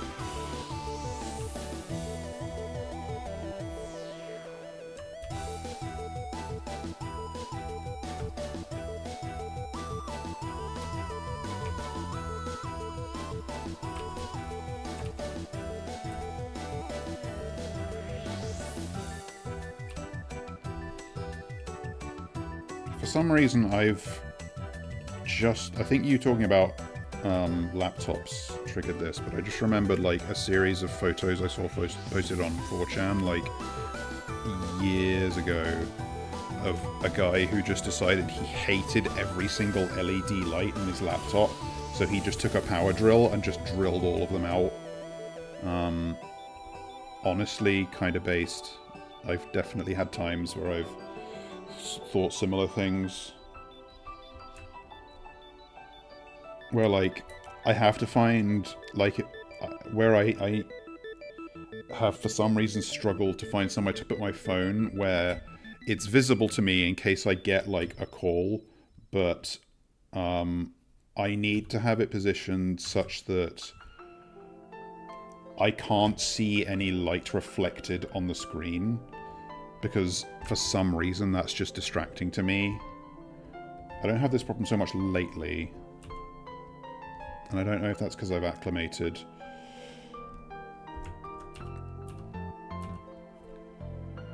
Or for some other reason. Okay, I've actually decided I don't like what I did with the shadow here.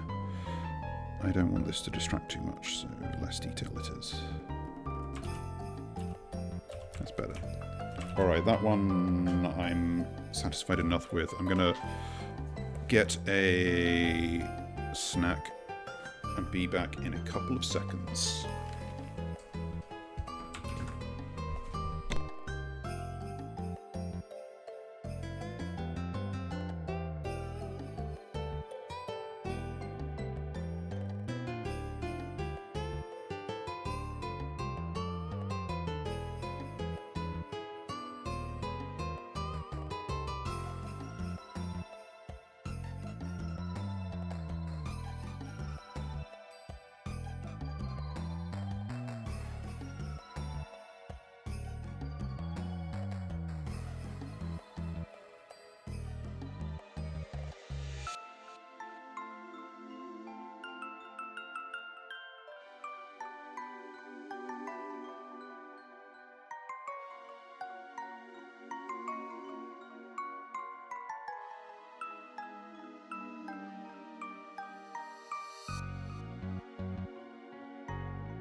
I muted my fucking mic and forgot to unmute it. Thank you for letting me know.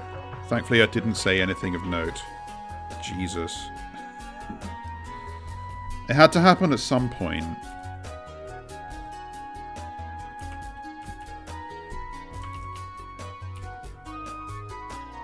I think all I talked about was I thought I had a sausage roll in my thermal hole and didn't, and had to make do with a fruit and nut bar for a snack.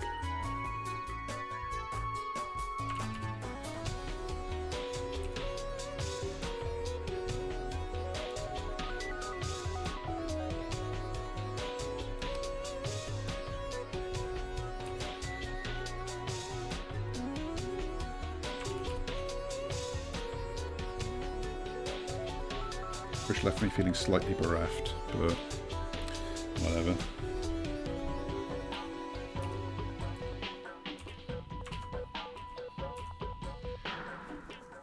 I would maybe have noticed that by myself if I were better able to see my own OBS and I could have seen the audio levels. And I have been thinking I would love a third monitor. And that would definitely facilitate that. It would mean I could have like OBS on one monitor and then like reference or on another, and the actual monitor I'm streaming.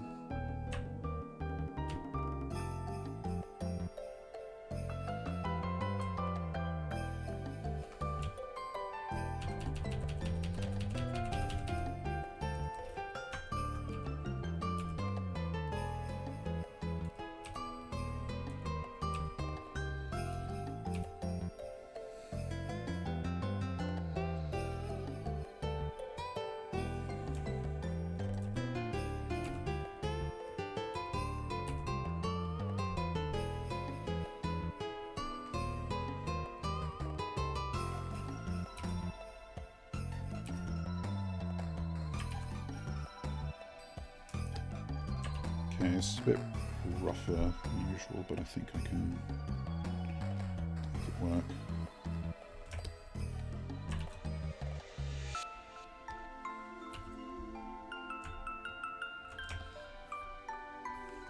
Yeah, the line's definitely worth thinner on that last one. So let's try to keep it thicker on here.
You actually, like, you pointing out that I was muted for several minutes.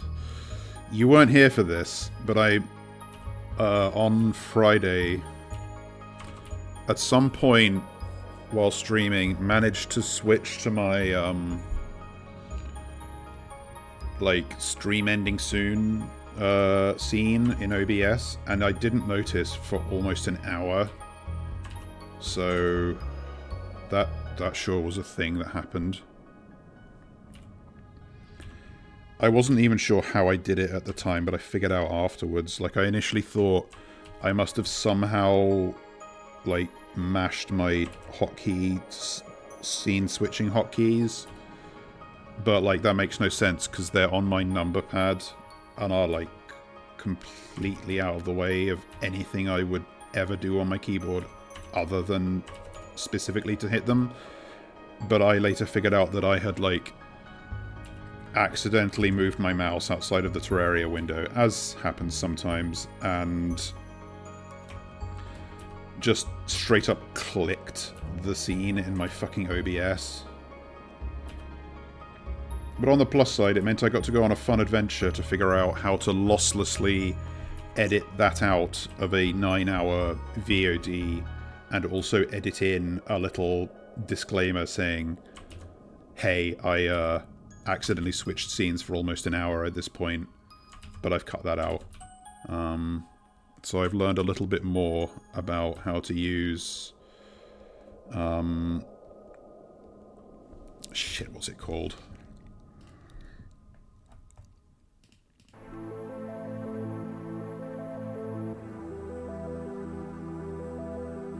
I don't remember. Some video editing thingy.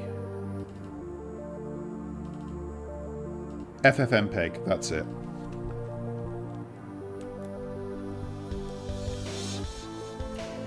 It's been a long time since I've had to use a command line application.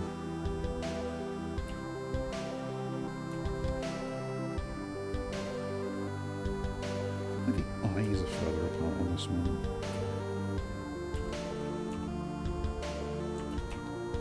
Yeah, it's kind of like fitting.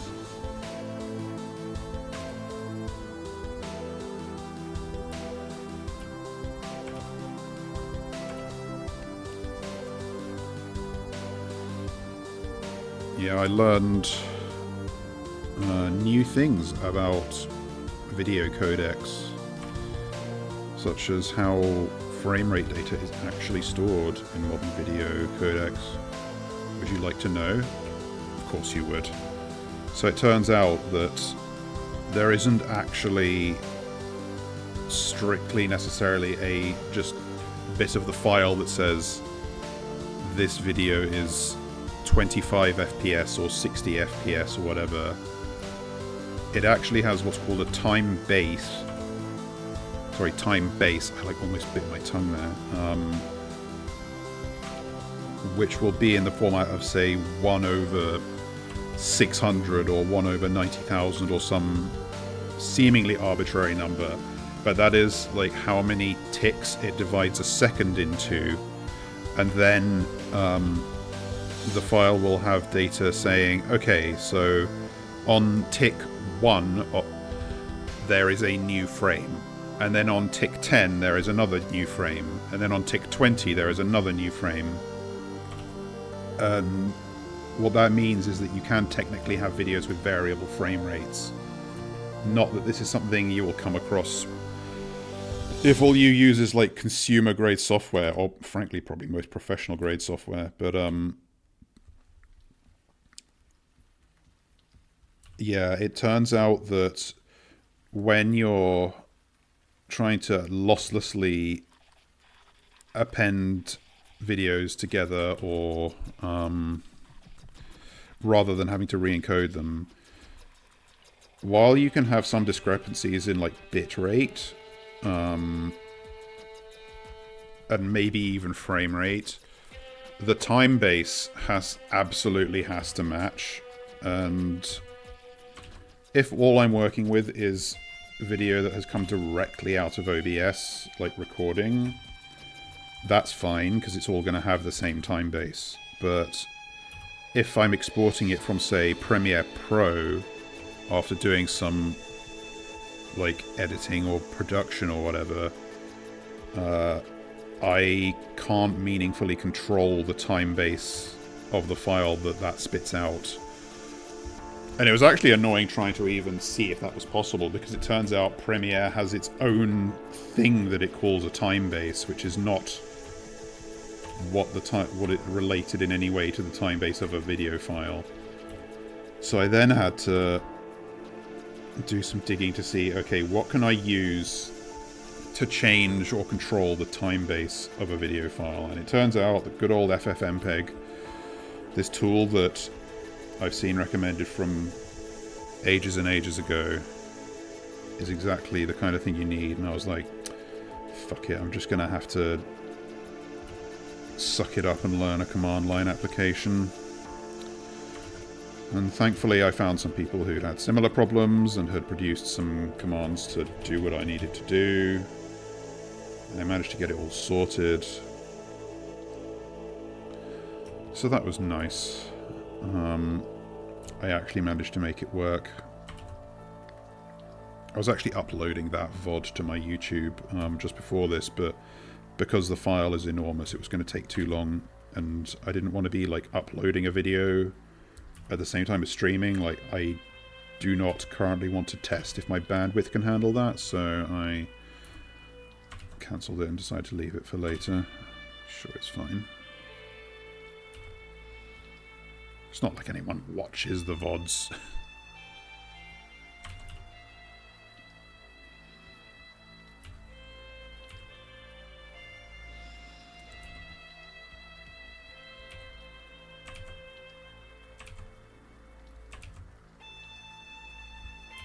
But it was fun, but I did it for me, you know? I don't know quite what I'm doing with this. I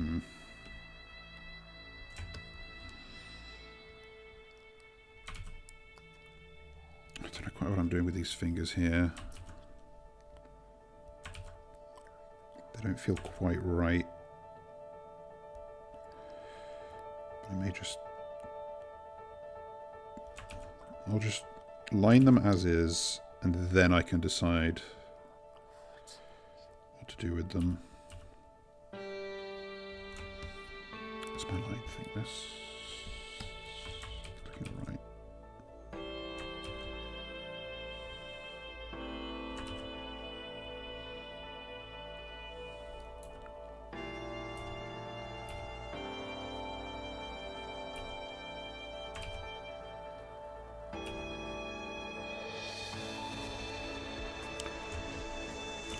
This faffing about I had to do with video files and Premiere and Adobe Premiere Pro also reminded me I might look into a different video editing software, because I use Premiere purely because a long time ago I paid real human money for Creative Suite 6, and I have been doggedly hanging on to that because I refuse under almost any circumstance to give Adobe any more of my money for newer versions of their crap software, and especially in the form of subscription models. But Premiere is so bad. Like, I can do fine with Photoshop and even After Effects CS6, but god, Premiere sucks for video editing in so many stupid ways. And I've been seeing recommendations for DaVinci Resolve, which is a free option, so I might look into that.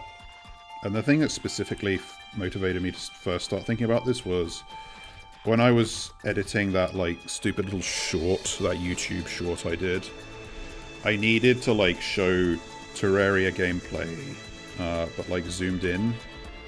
And with a game that's, you know, got pixel art like Terraria has, you want to control the scaling method that's used. Like, you don't want it to turn into blurry shit when you scale it up. So what you want is like nearest neighbor scaling, something that'll just preserve hard pixel boundaries. And literally any software by Adobe other than Premiere is quite happy to allow you to do that. But Premiere specifically is like, oh no, you don't need options for that. Nearest neighbor is bad. Just use good scaling, like our smart scaling option. and this became particularly apparent, looking for advice on this to see if there were plugins or a setting I wasn't seeing or whatever.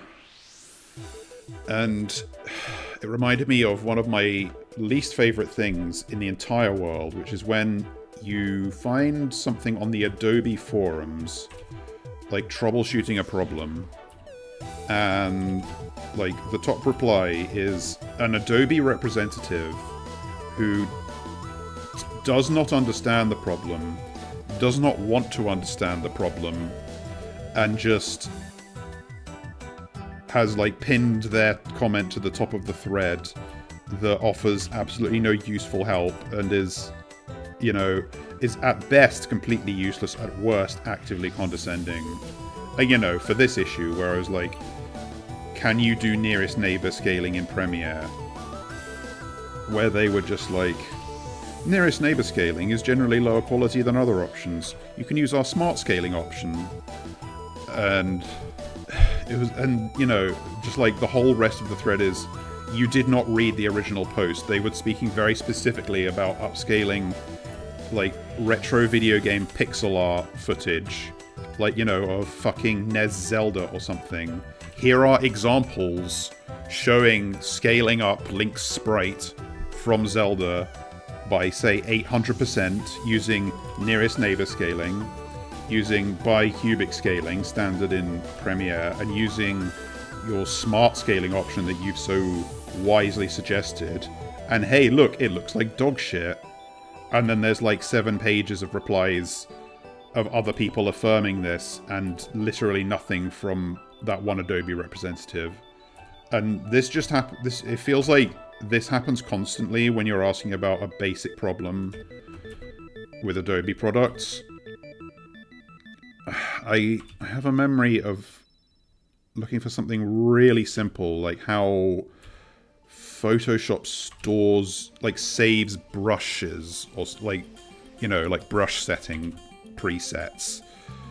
I can't remember exactly what it was, but it was something to do with, like, if you like, say I have this brush saved in Clip Studio Paint, but say I've got a nice brush that I have saved in Photoshop, but I decide I want to, like, edit that set of settings that I have saved, and just, like, overwrite that file of that brush setting, and, like, you just can't do that. It just doesn't let you.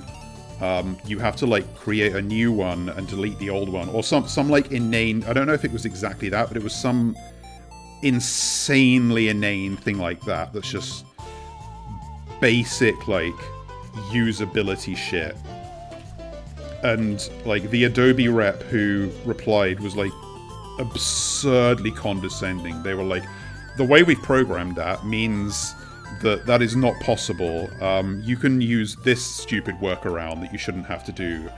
And it's just like, well, if you've coded it so that you can't do that, then code it better.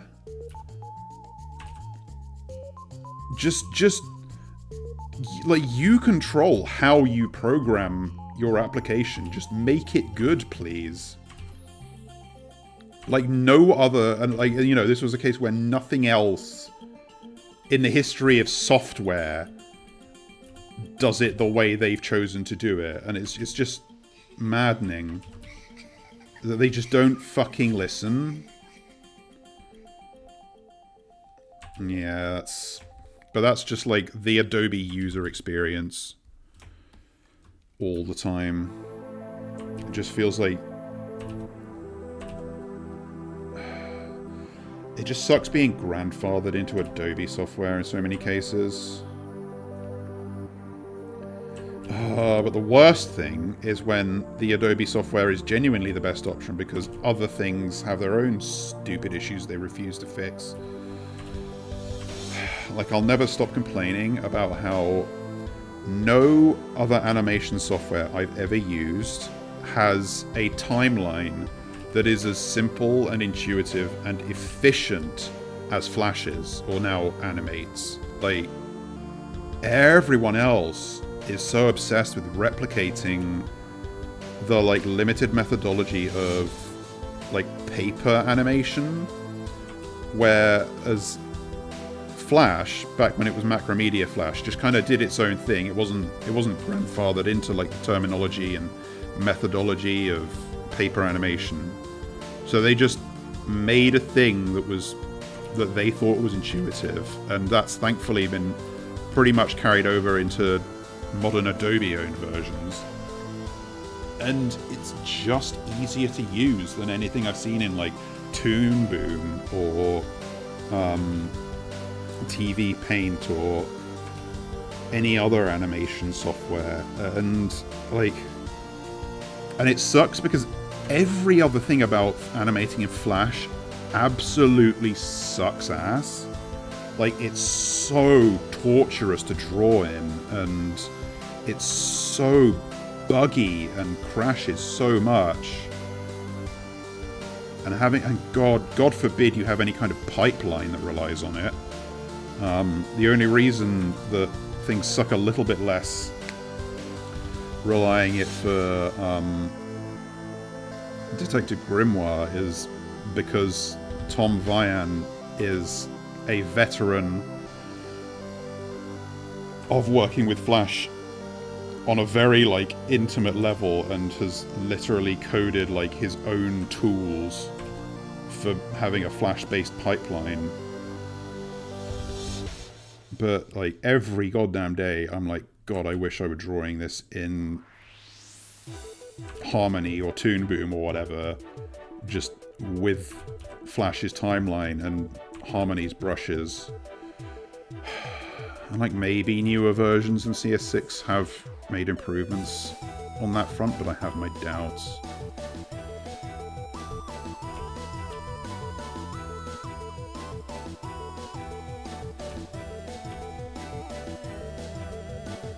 I should get back into Blender. It's a nice free piece of software that's open source and made by the community, and for all its shortcomings, there's something nice about using open source stuff and just not feeling beholden to a stupid fucking corporation. Well, at least Clip Studio Paint is reasonably nice to draw in. People like Procreate as well, and I do use that when I draw on my iPad, but I don't know if I'm ever going to be comfortable doing anything more than like very basic sketch work on an iPad, or just like a tablet in general. I need like just a solid piece of fucking metal and plastic and glass on my desk to draw against.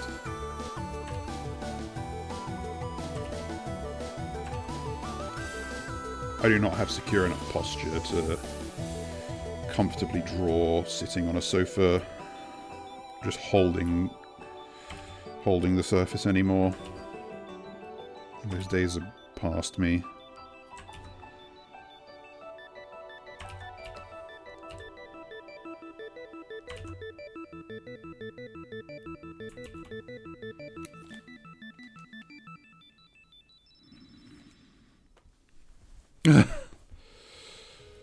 Oh no.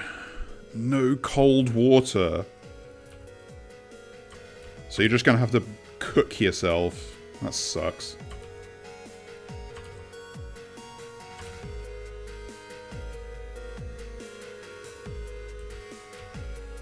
I'm curious to know if your laptop is a lost cause.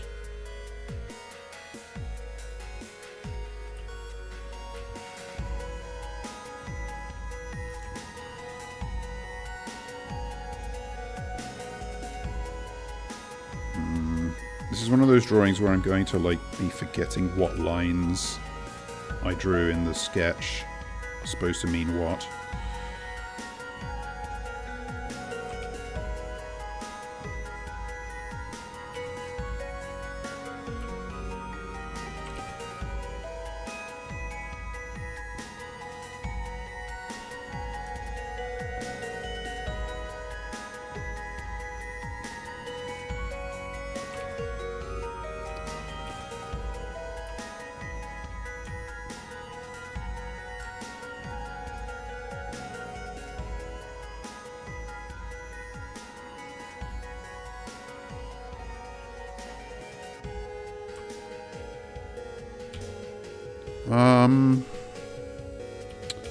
No, I'm too much of a wimp for that.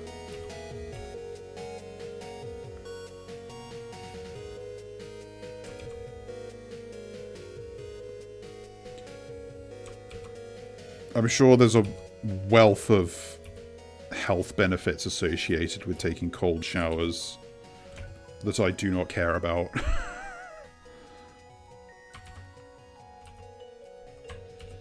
I mean, that's a lie. Maybe I do care a little bit, but...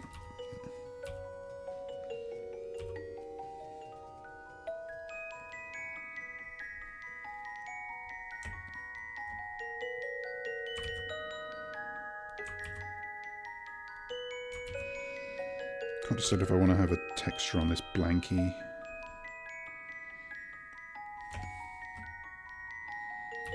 I might suggest it in shading.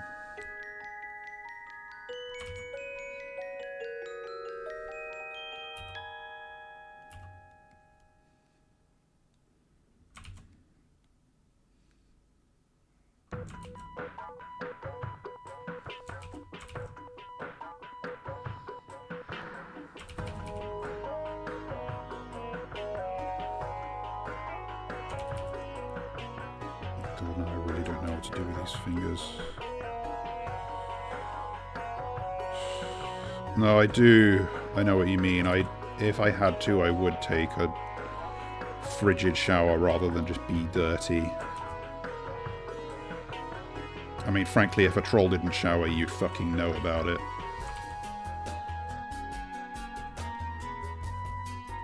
Ugh, fingers here look like a weird spider.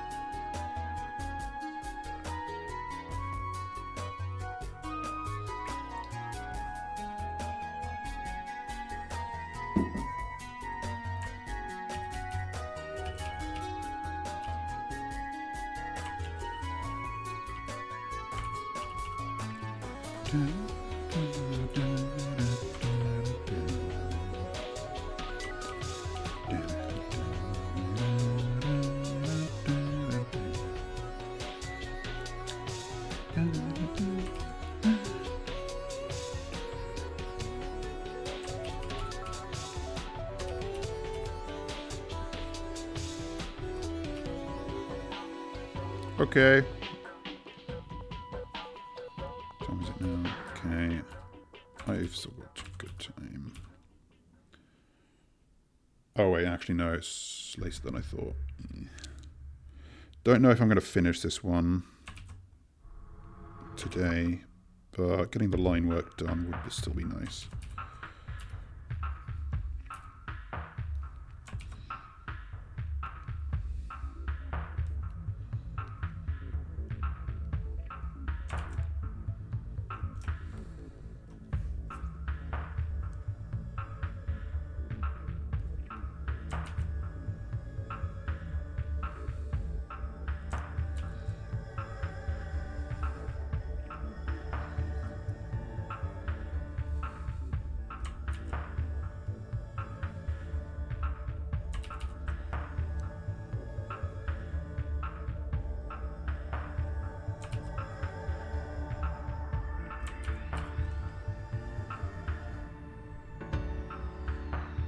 Honestly, becoming soup isn't so bad. At least you can finally know that you've completely physically relaxed.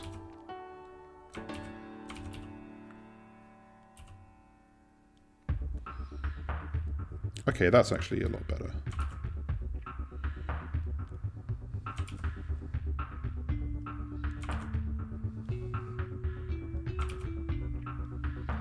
You're gonna end up like,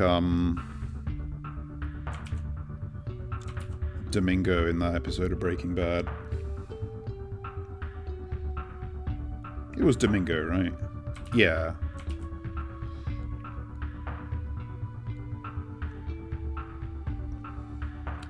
Just chemically disincorporated.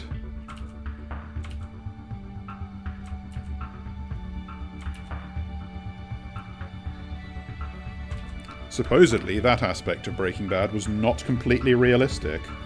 Who knew? You cannot, in fact, quickly dissolve an entire human body in concentrated, what was it, hydrochloric acid? Like, maybe eventually, after like several years with 3 times the volume they used, it might be completely gone. Also, supposedly, with that type of acid, I remember hearing that it's actually stronger if it's somewhat dilute. It's just something about how, like, water interacts with it.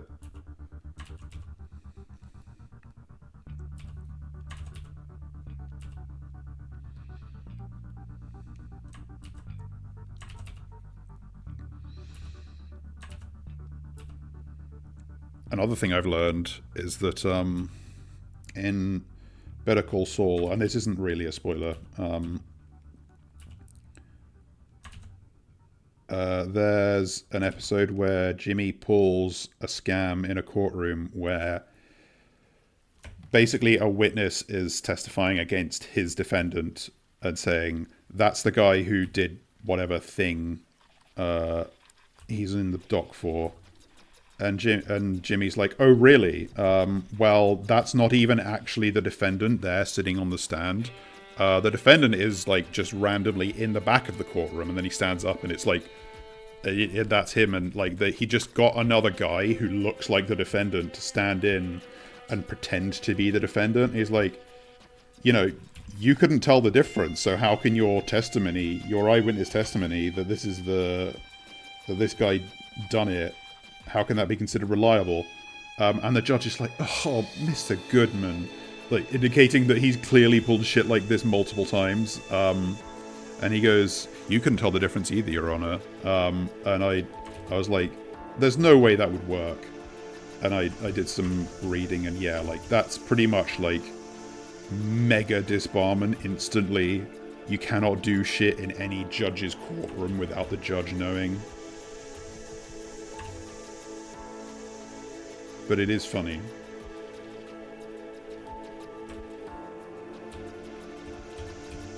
I think I should have it covering the eye a little bit. I mean, this is meant to look EP, so.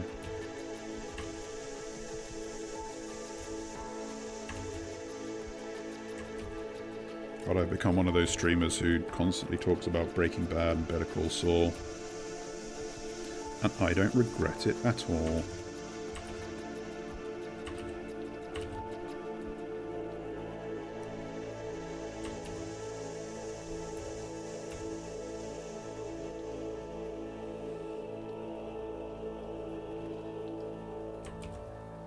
I think the eye bags should be bigger. Oh, I think I was struggling with the eye bags because I've drawn the bottoms of my eyes like more curved than usual. Usually they come across like that, you know, it's a bit more space, but I don't know if I'm actually going to change it like this. I may decide I don't like it.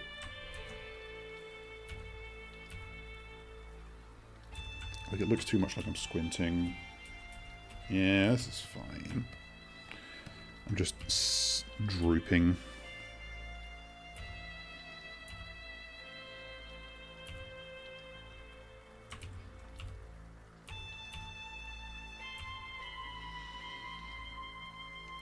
I can keep going for maybe half an hour, maybe closer to an hour. I'm just trying to figure out how much time I have.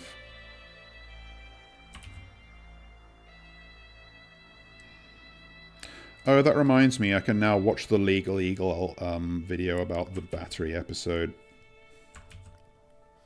Although then again, the problem with watching any videos on YouTube about a like prestige television series you're currently watching, or I guess any series you're currently watching, is it will start recommending you other videos related, and you increase the risk of seeing random spoilers from the thumbnail of some fucking video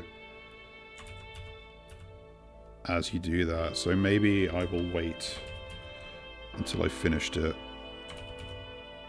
I guess I should watch El Camino.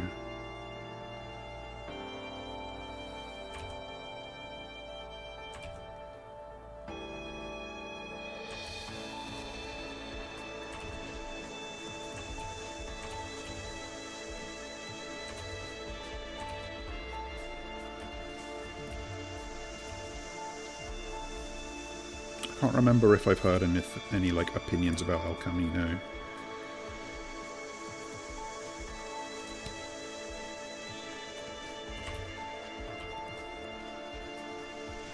Should maybe have this come out more just to suggest like I've got my knees up somewhat. But I don't want to make myself look like too much of a munchkin. Does that do that? Well, it's kind of cute.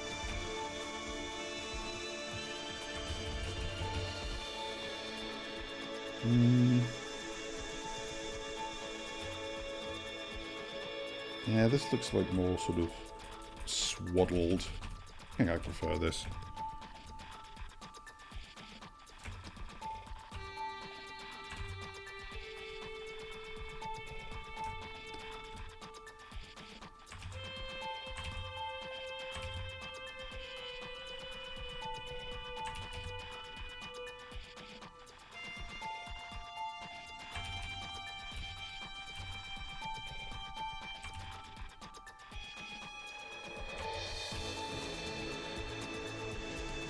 Do something nice with the tips of the hair here.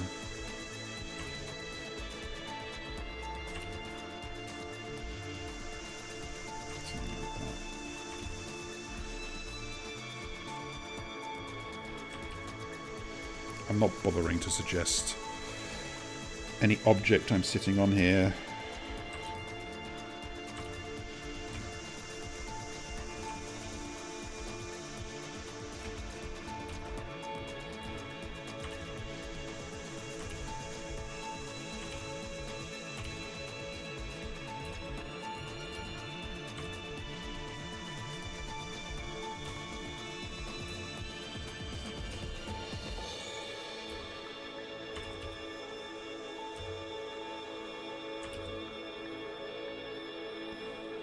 I really love this track.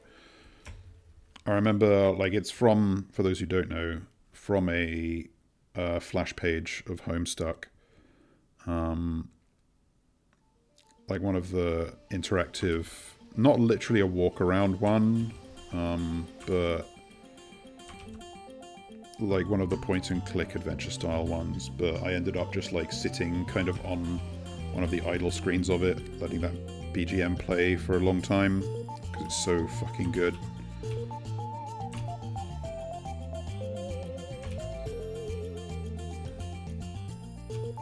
I like this BGM too. This one is not one that actually got used in Homestuck. It didn't see official usage until Pesta Quest came out, and it got used for Pfefferi's route for obvious reasons.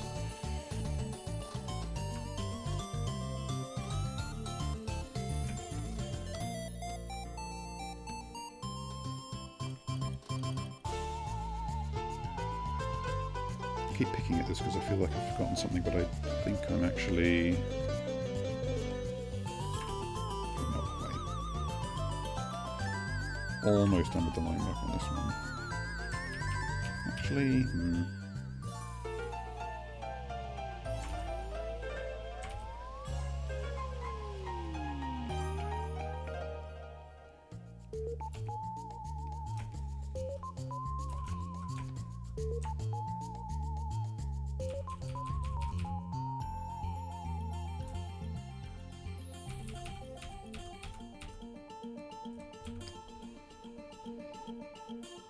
someday I'll commission some BGM for myself. God, that's going to be fun.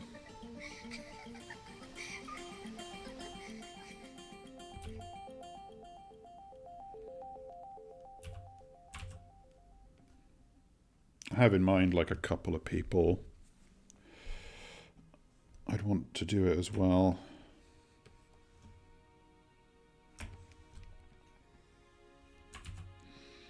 Maybe I will just close off the bottom of this so that it's like, well, I'm going to crop it like here at the lowest.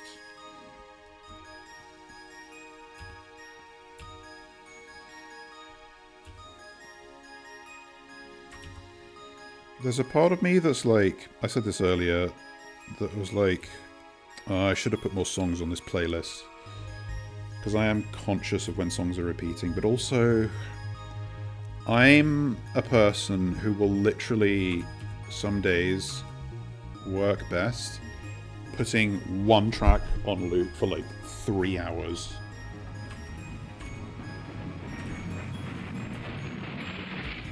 And it won't even necessarily be like a sane track to listen to for working either.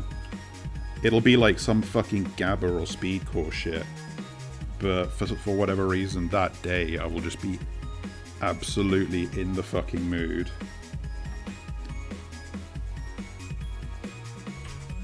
So, from my perspective, this isn't actually so bad, but nonetheless, I have no idea what's palatable for other people.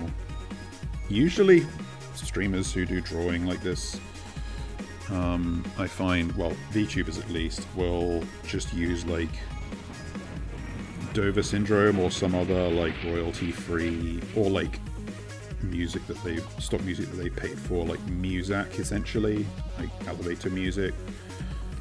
But I don't know how much I can tolerate that personally. I need something with a little bit more energy to it. Well, I say that, but it's not like I've tried it. Maybe I'll be perfectly happy with elevator music in the background. Maybe that's why I'm stressed and unhappy. But I try too hard to have good music.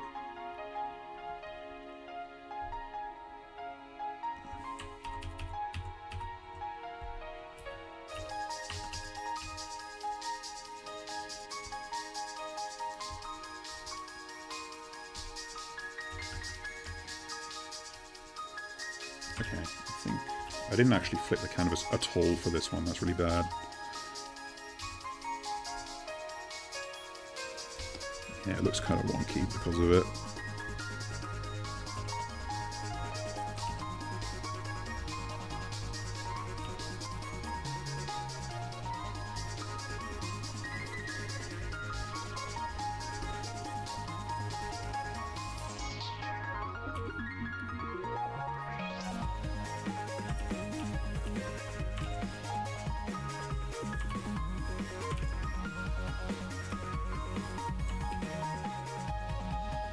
I wonder how Tavern's boiling hot shower is going.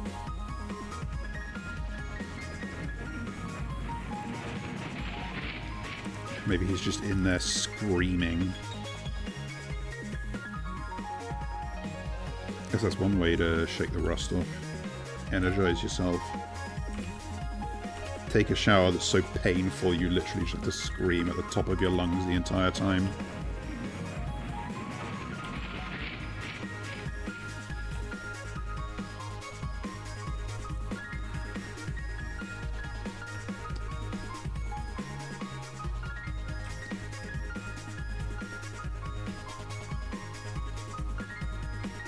I know I already screwed around with this part earlier, but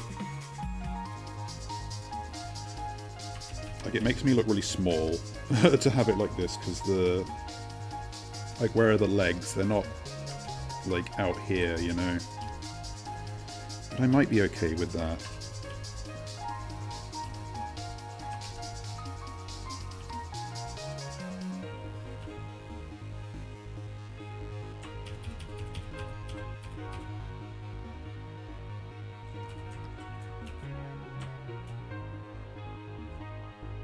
I just don't like that better though. Like, this is fine to me.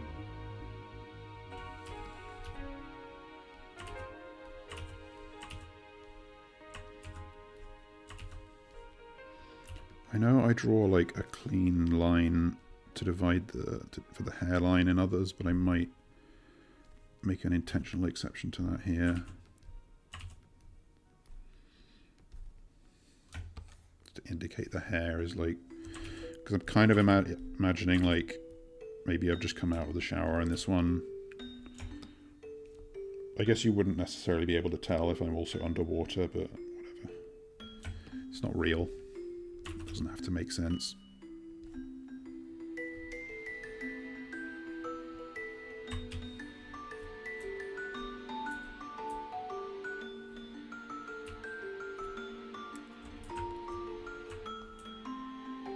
I prefer this.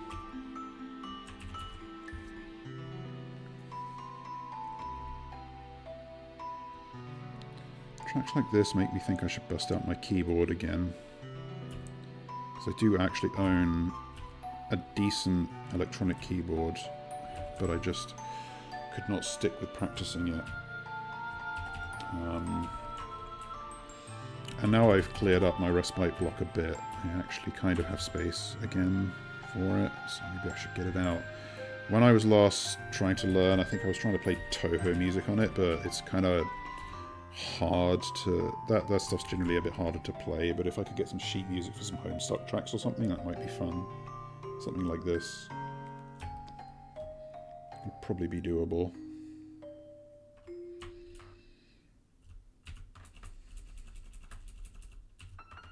Can't decide if I like this off the eye or not. No, I think this is... Like this whole area feels a little cluttered like this. Whereas here I feel like I'm eliminating a fair bit of details, but it's a little bit asymmetrical. Like it loses a bit of volume and like three-dimensional space. It kind of flattens it, so I'm not sure.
I'd normally, for a vibe like this, draw like a ton of stray hairs coming off, but I want to keep it low detail. Oh hey, you managed not to turn into soup. Good for you.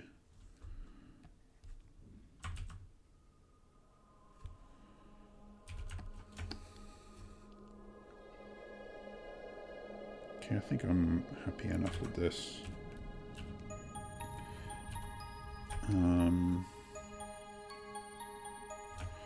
I want to give myself some time to like wind down before D&D as well.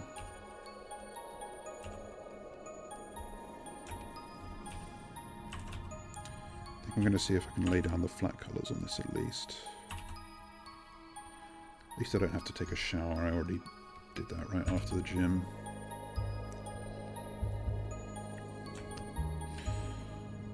I'm going to have to think of some fucking design to put on this mug as well.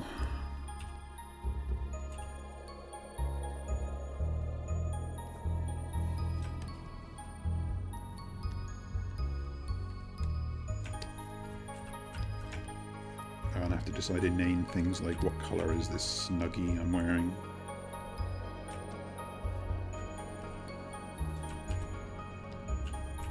It's a blankie, not a snuggie. Oops.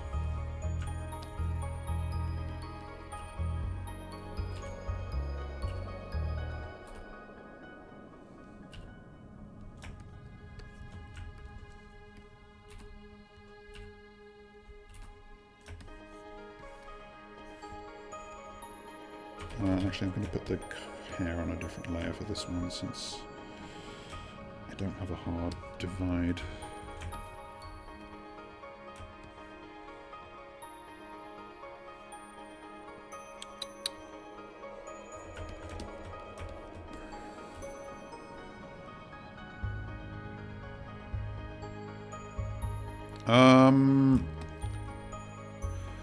Not recently. and not ones that I'm going to show.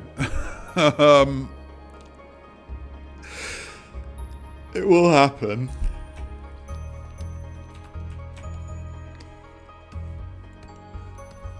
I'll just use like a placeholder color for this.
Actually, it's nice to use a big, thick strip for this.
Just be like,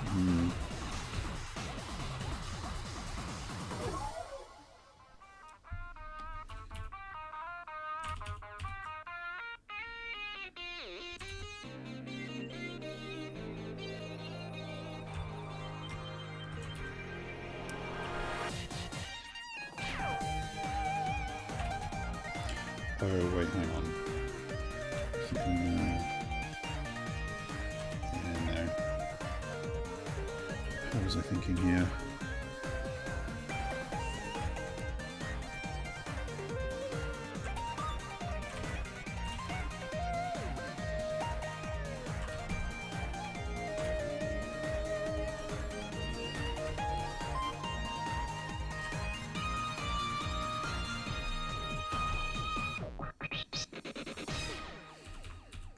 It's like part of me.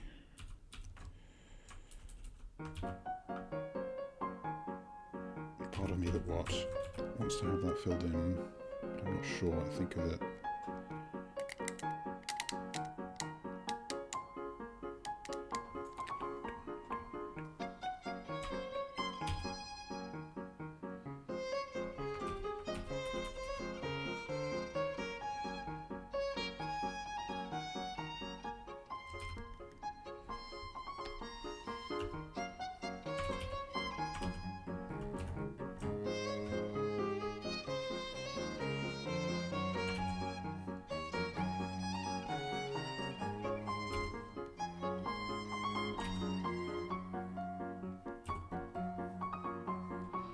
If I start playing Dota again, then I'll do a drawing of me really angry. How about that?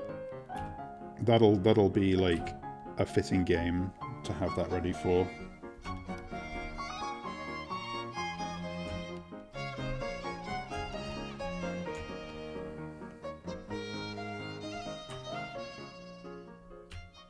Okay, no, I don't actually like what I've done here.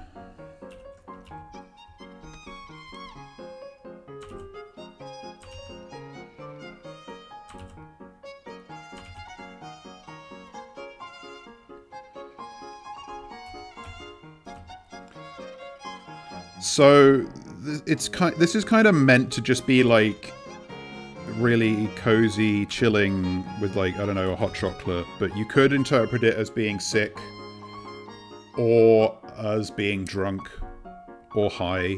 And I've decided I'm happy to let those interpretations work. Because it means I get to do multiple things with this image, you know?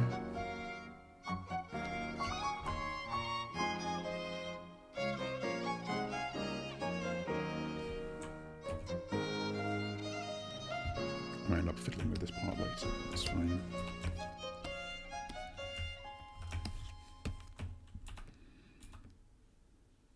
Oops.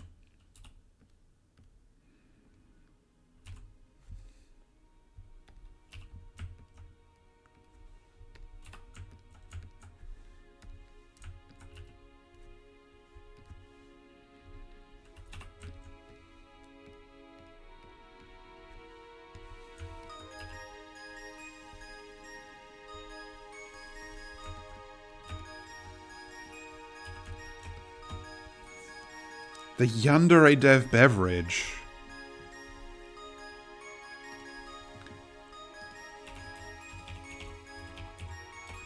I don't know about... Oh my god. Is he just like drinking a... Like... Is this what you mean?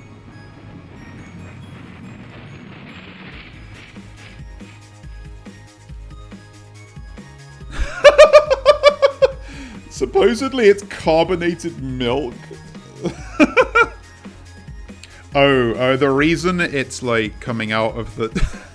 the reason it's coming out of the mug like a lava lamp is because this one I'm drawing myself as if I'm underwater. So like the liquid in my receptacle is kind of trying to escape but is not quite escaping. So that's why it's like that.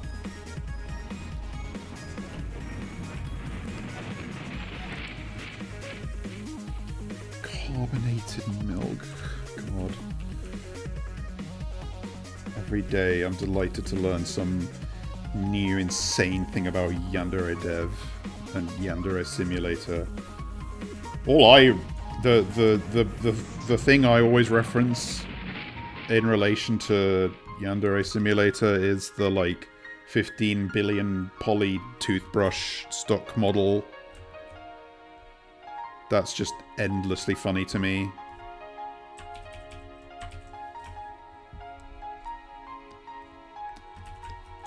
Hell yeah. Honestly, I'm still not completely happy with the fingers here on this hand, but I can't be bothered to spend any more time fixing it right now.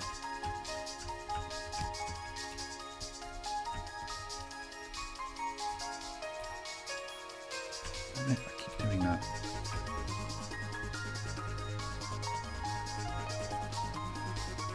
What else is there? Oh, the Amogus. Oh my god, okay. You know what? I'm gonna make them more like that in the future on purpose. Have you ever seen that drawing tutorial that's like, to make really nice looking shiny eyes, you draw an Among Us in it somewhere? I can't quite remember exactly how it goes. Like, I can't... What's the logic of it? I'm gonna have to Google this.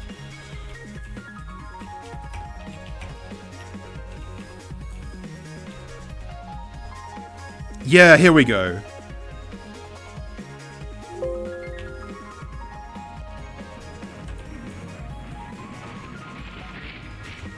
Here we go. Yeah, a good way to make, like, crying anime eyes is to just draw... Oh, you did remember? Yeah. I should make use of this at some point. Right? Like, AI would never figure that out. You're so right.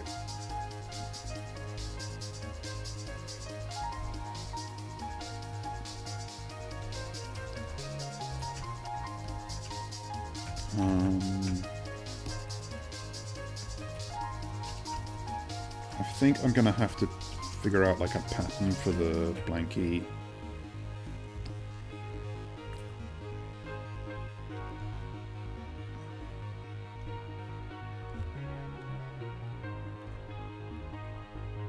Because it's going to look a little flat otherwise, but we'll see later. Natural stupidity does beat artificial intelligence. You're so right. What kind of hot chocolate do I want this to be?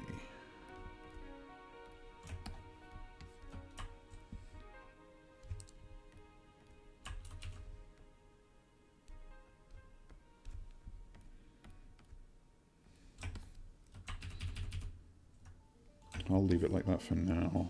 These aren't going to be final colours anyway. Well, I say that, but knowing me, I will not bother to change it later. What I meant to say is I'm not finishing this one right now because I don't have time. But I'm just gonna...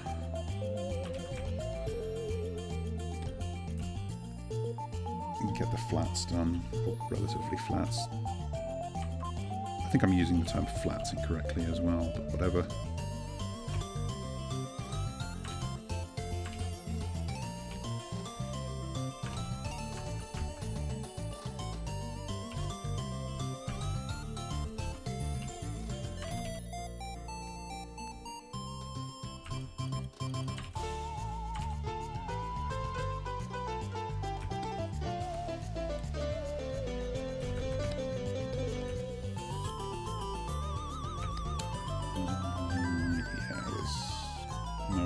This layer. Looking at this now.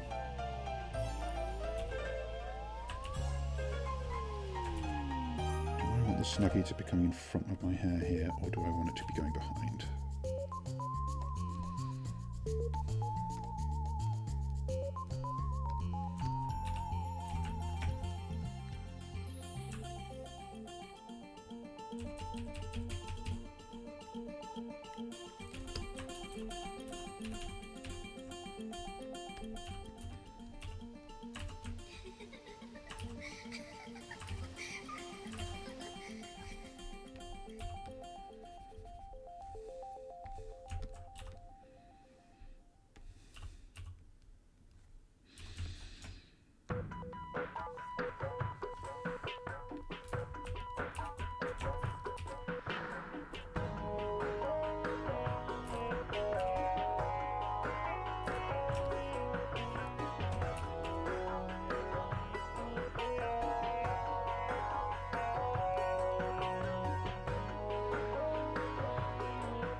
It depends whether we're underwater or in the air.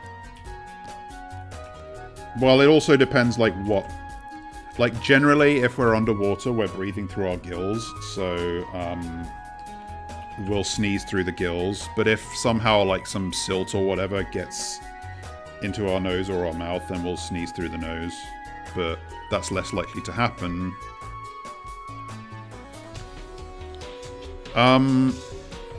We do both.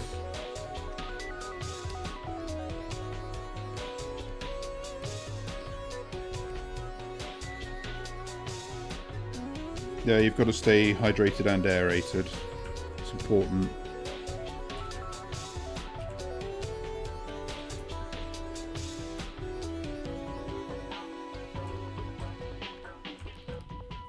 Shit.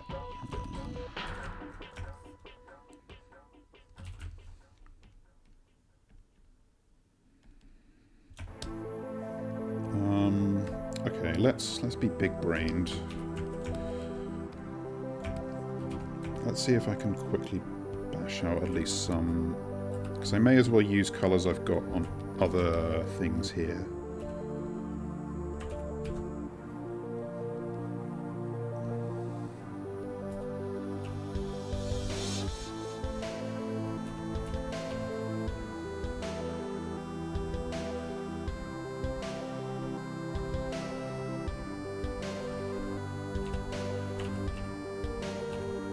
Oops.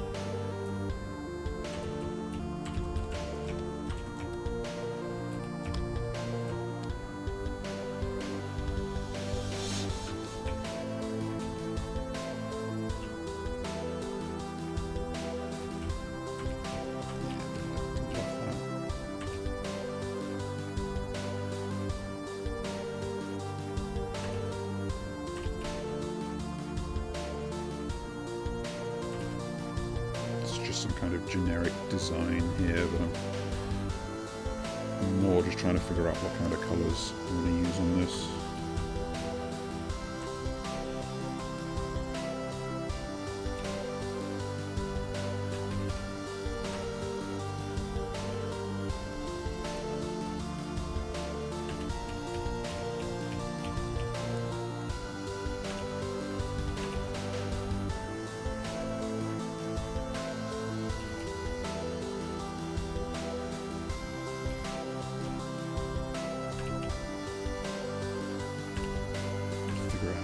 Detail later.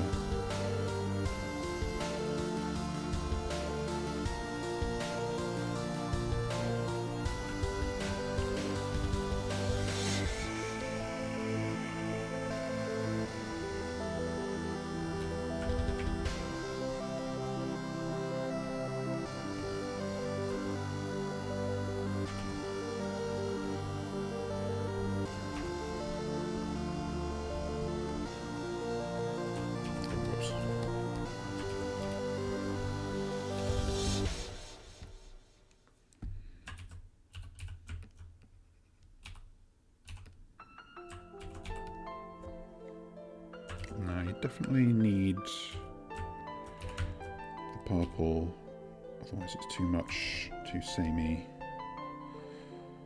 But doing a pattern on this is going to be ultra annoying.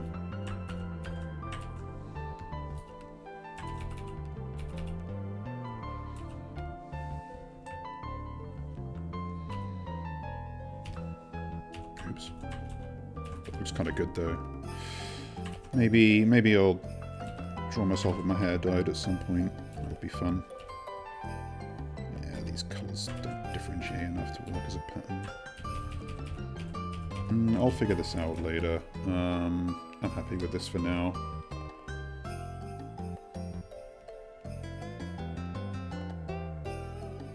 Oh, hang on. Before I stop, I should do this.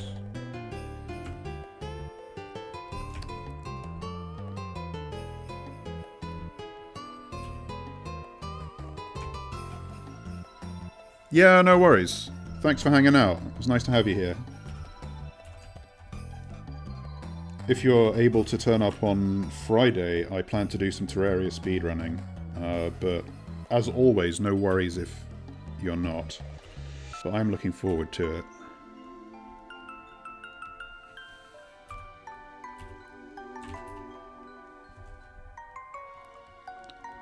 Hope your human hibernation goes well. And you managed to get some nice sleep for once.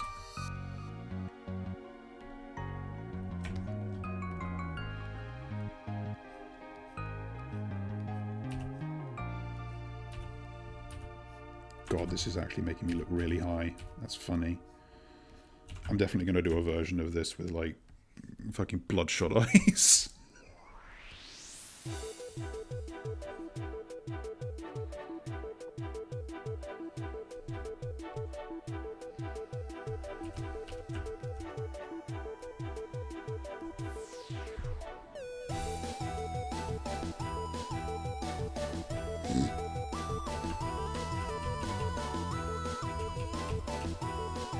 How's the weed edit looking now? That wasn't really a joke, but it was.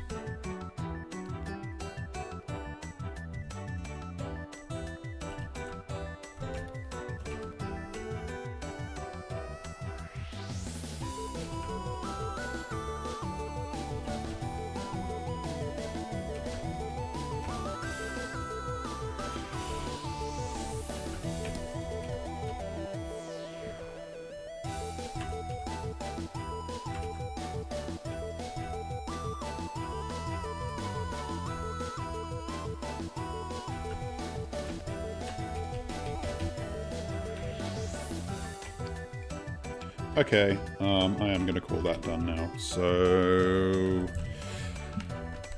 nice, done in good time. I'll take doing 1 2/3 of a drawing in a relatively short stream. So we've got a little bit more material to use for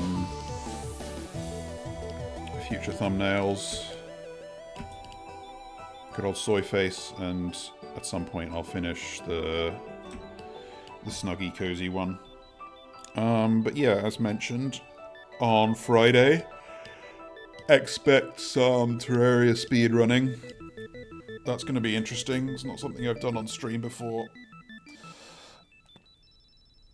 But I anticipate it being fun. It's going to be nice to do something repetitive, but with a goal.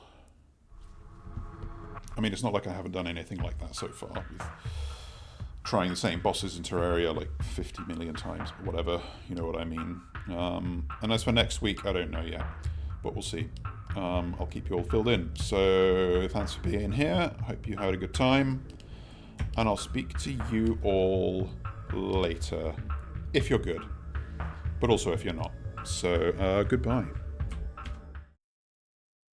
There are worms in the garden underground. There are worms, and they've made a little town. And they wriggle and they giggle and they help the garden grow. When the rain comes down, they come up to say hello. There are worms in the garden underground. There are worms, and they've made a little town. And they wriggle and they giggle and they help the garden grow. When the rain comes down, they come up to say hello.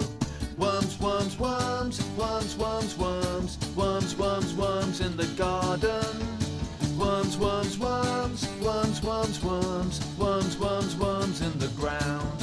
There are worms in the garden underground. There are worms, and they've made a little town. And they wriggle and they giggle and they help the garden grow. When the rain comes down, they come up to say hello. There are worms in the garden underground. There are worms, and they've made a little town. And they wriggle and they giggle and they help the garden grow. When the rain comes down, they come up to say hello. Worms, worms, worms, worms, worms, worms, worms, worms, worms in the garden. Worms, worms, worms, worms, worms, worms, worms, worms, worms in the ground. There are worms in the garden underground. There are worms, and they've made a little town. And they wriggle and they giggle and they help the garden grow. When the rain comes down, when the rain comes down, when the rain comes down, they come up to say hello.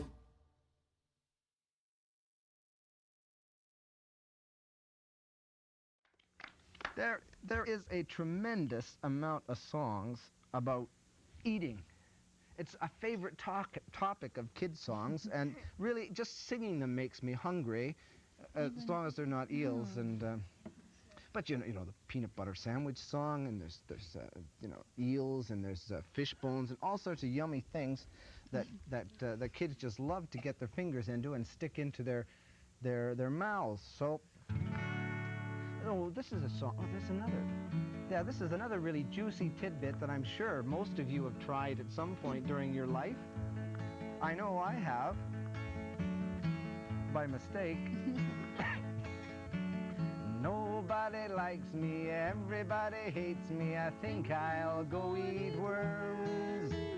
Great big juicy ones, teeny weeny squeamy ones. See how they wiggle and squirm.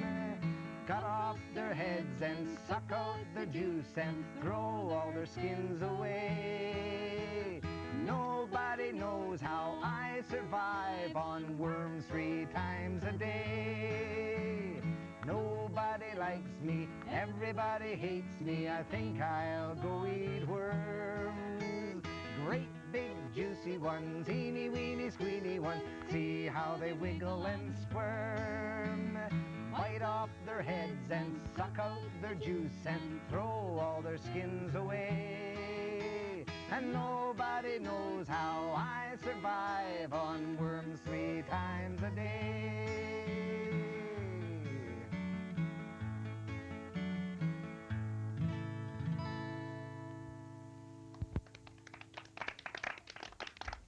You must have supper with us sometime. Really, it's an experience. best friend ran away, and when he left it made me feel so sad.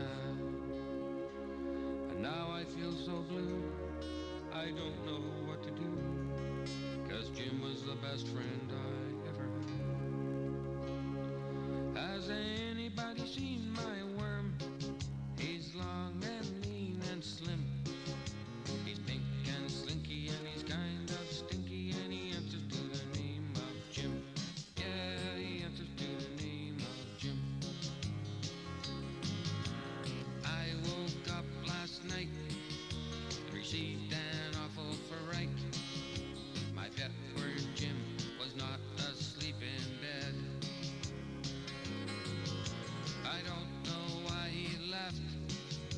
I'm feeling so bereft. I hope it wasn't something that I said. Has anybody seen my worm? He's long and lean and slim. He's pink and slinky and he's kind of stinky, and he answers to the name of Jim. Yeah, he answers to the name of Jim. Perhaps he went for a hike. Perhaps he's riding his bike. Perhaps he went to hang out at the mall.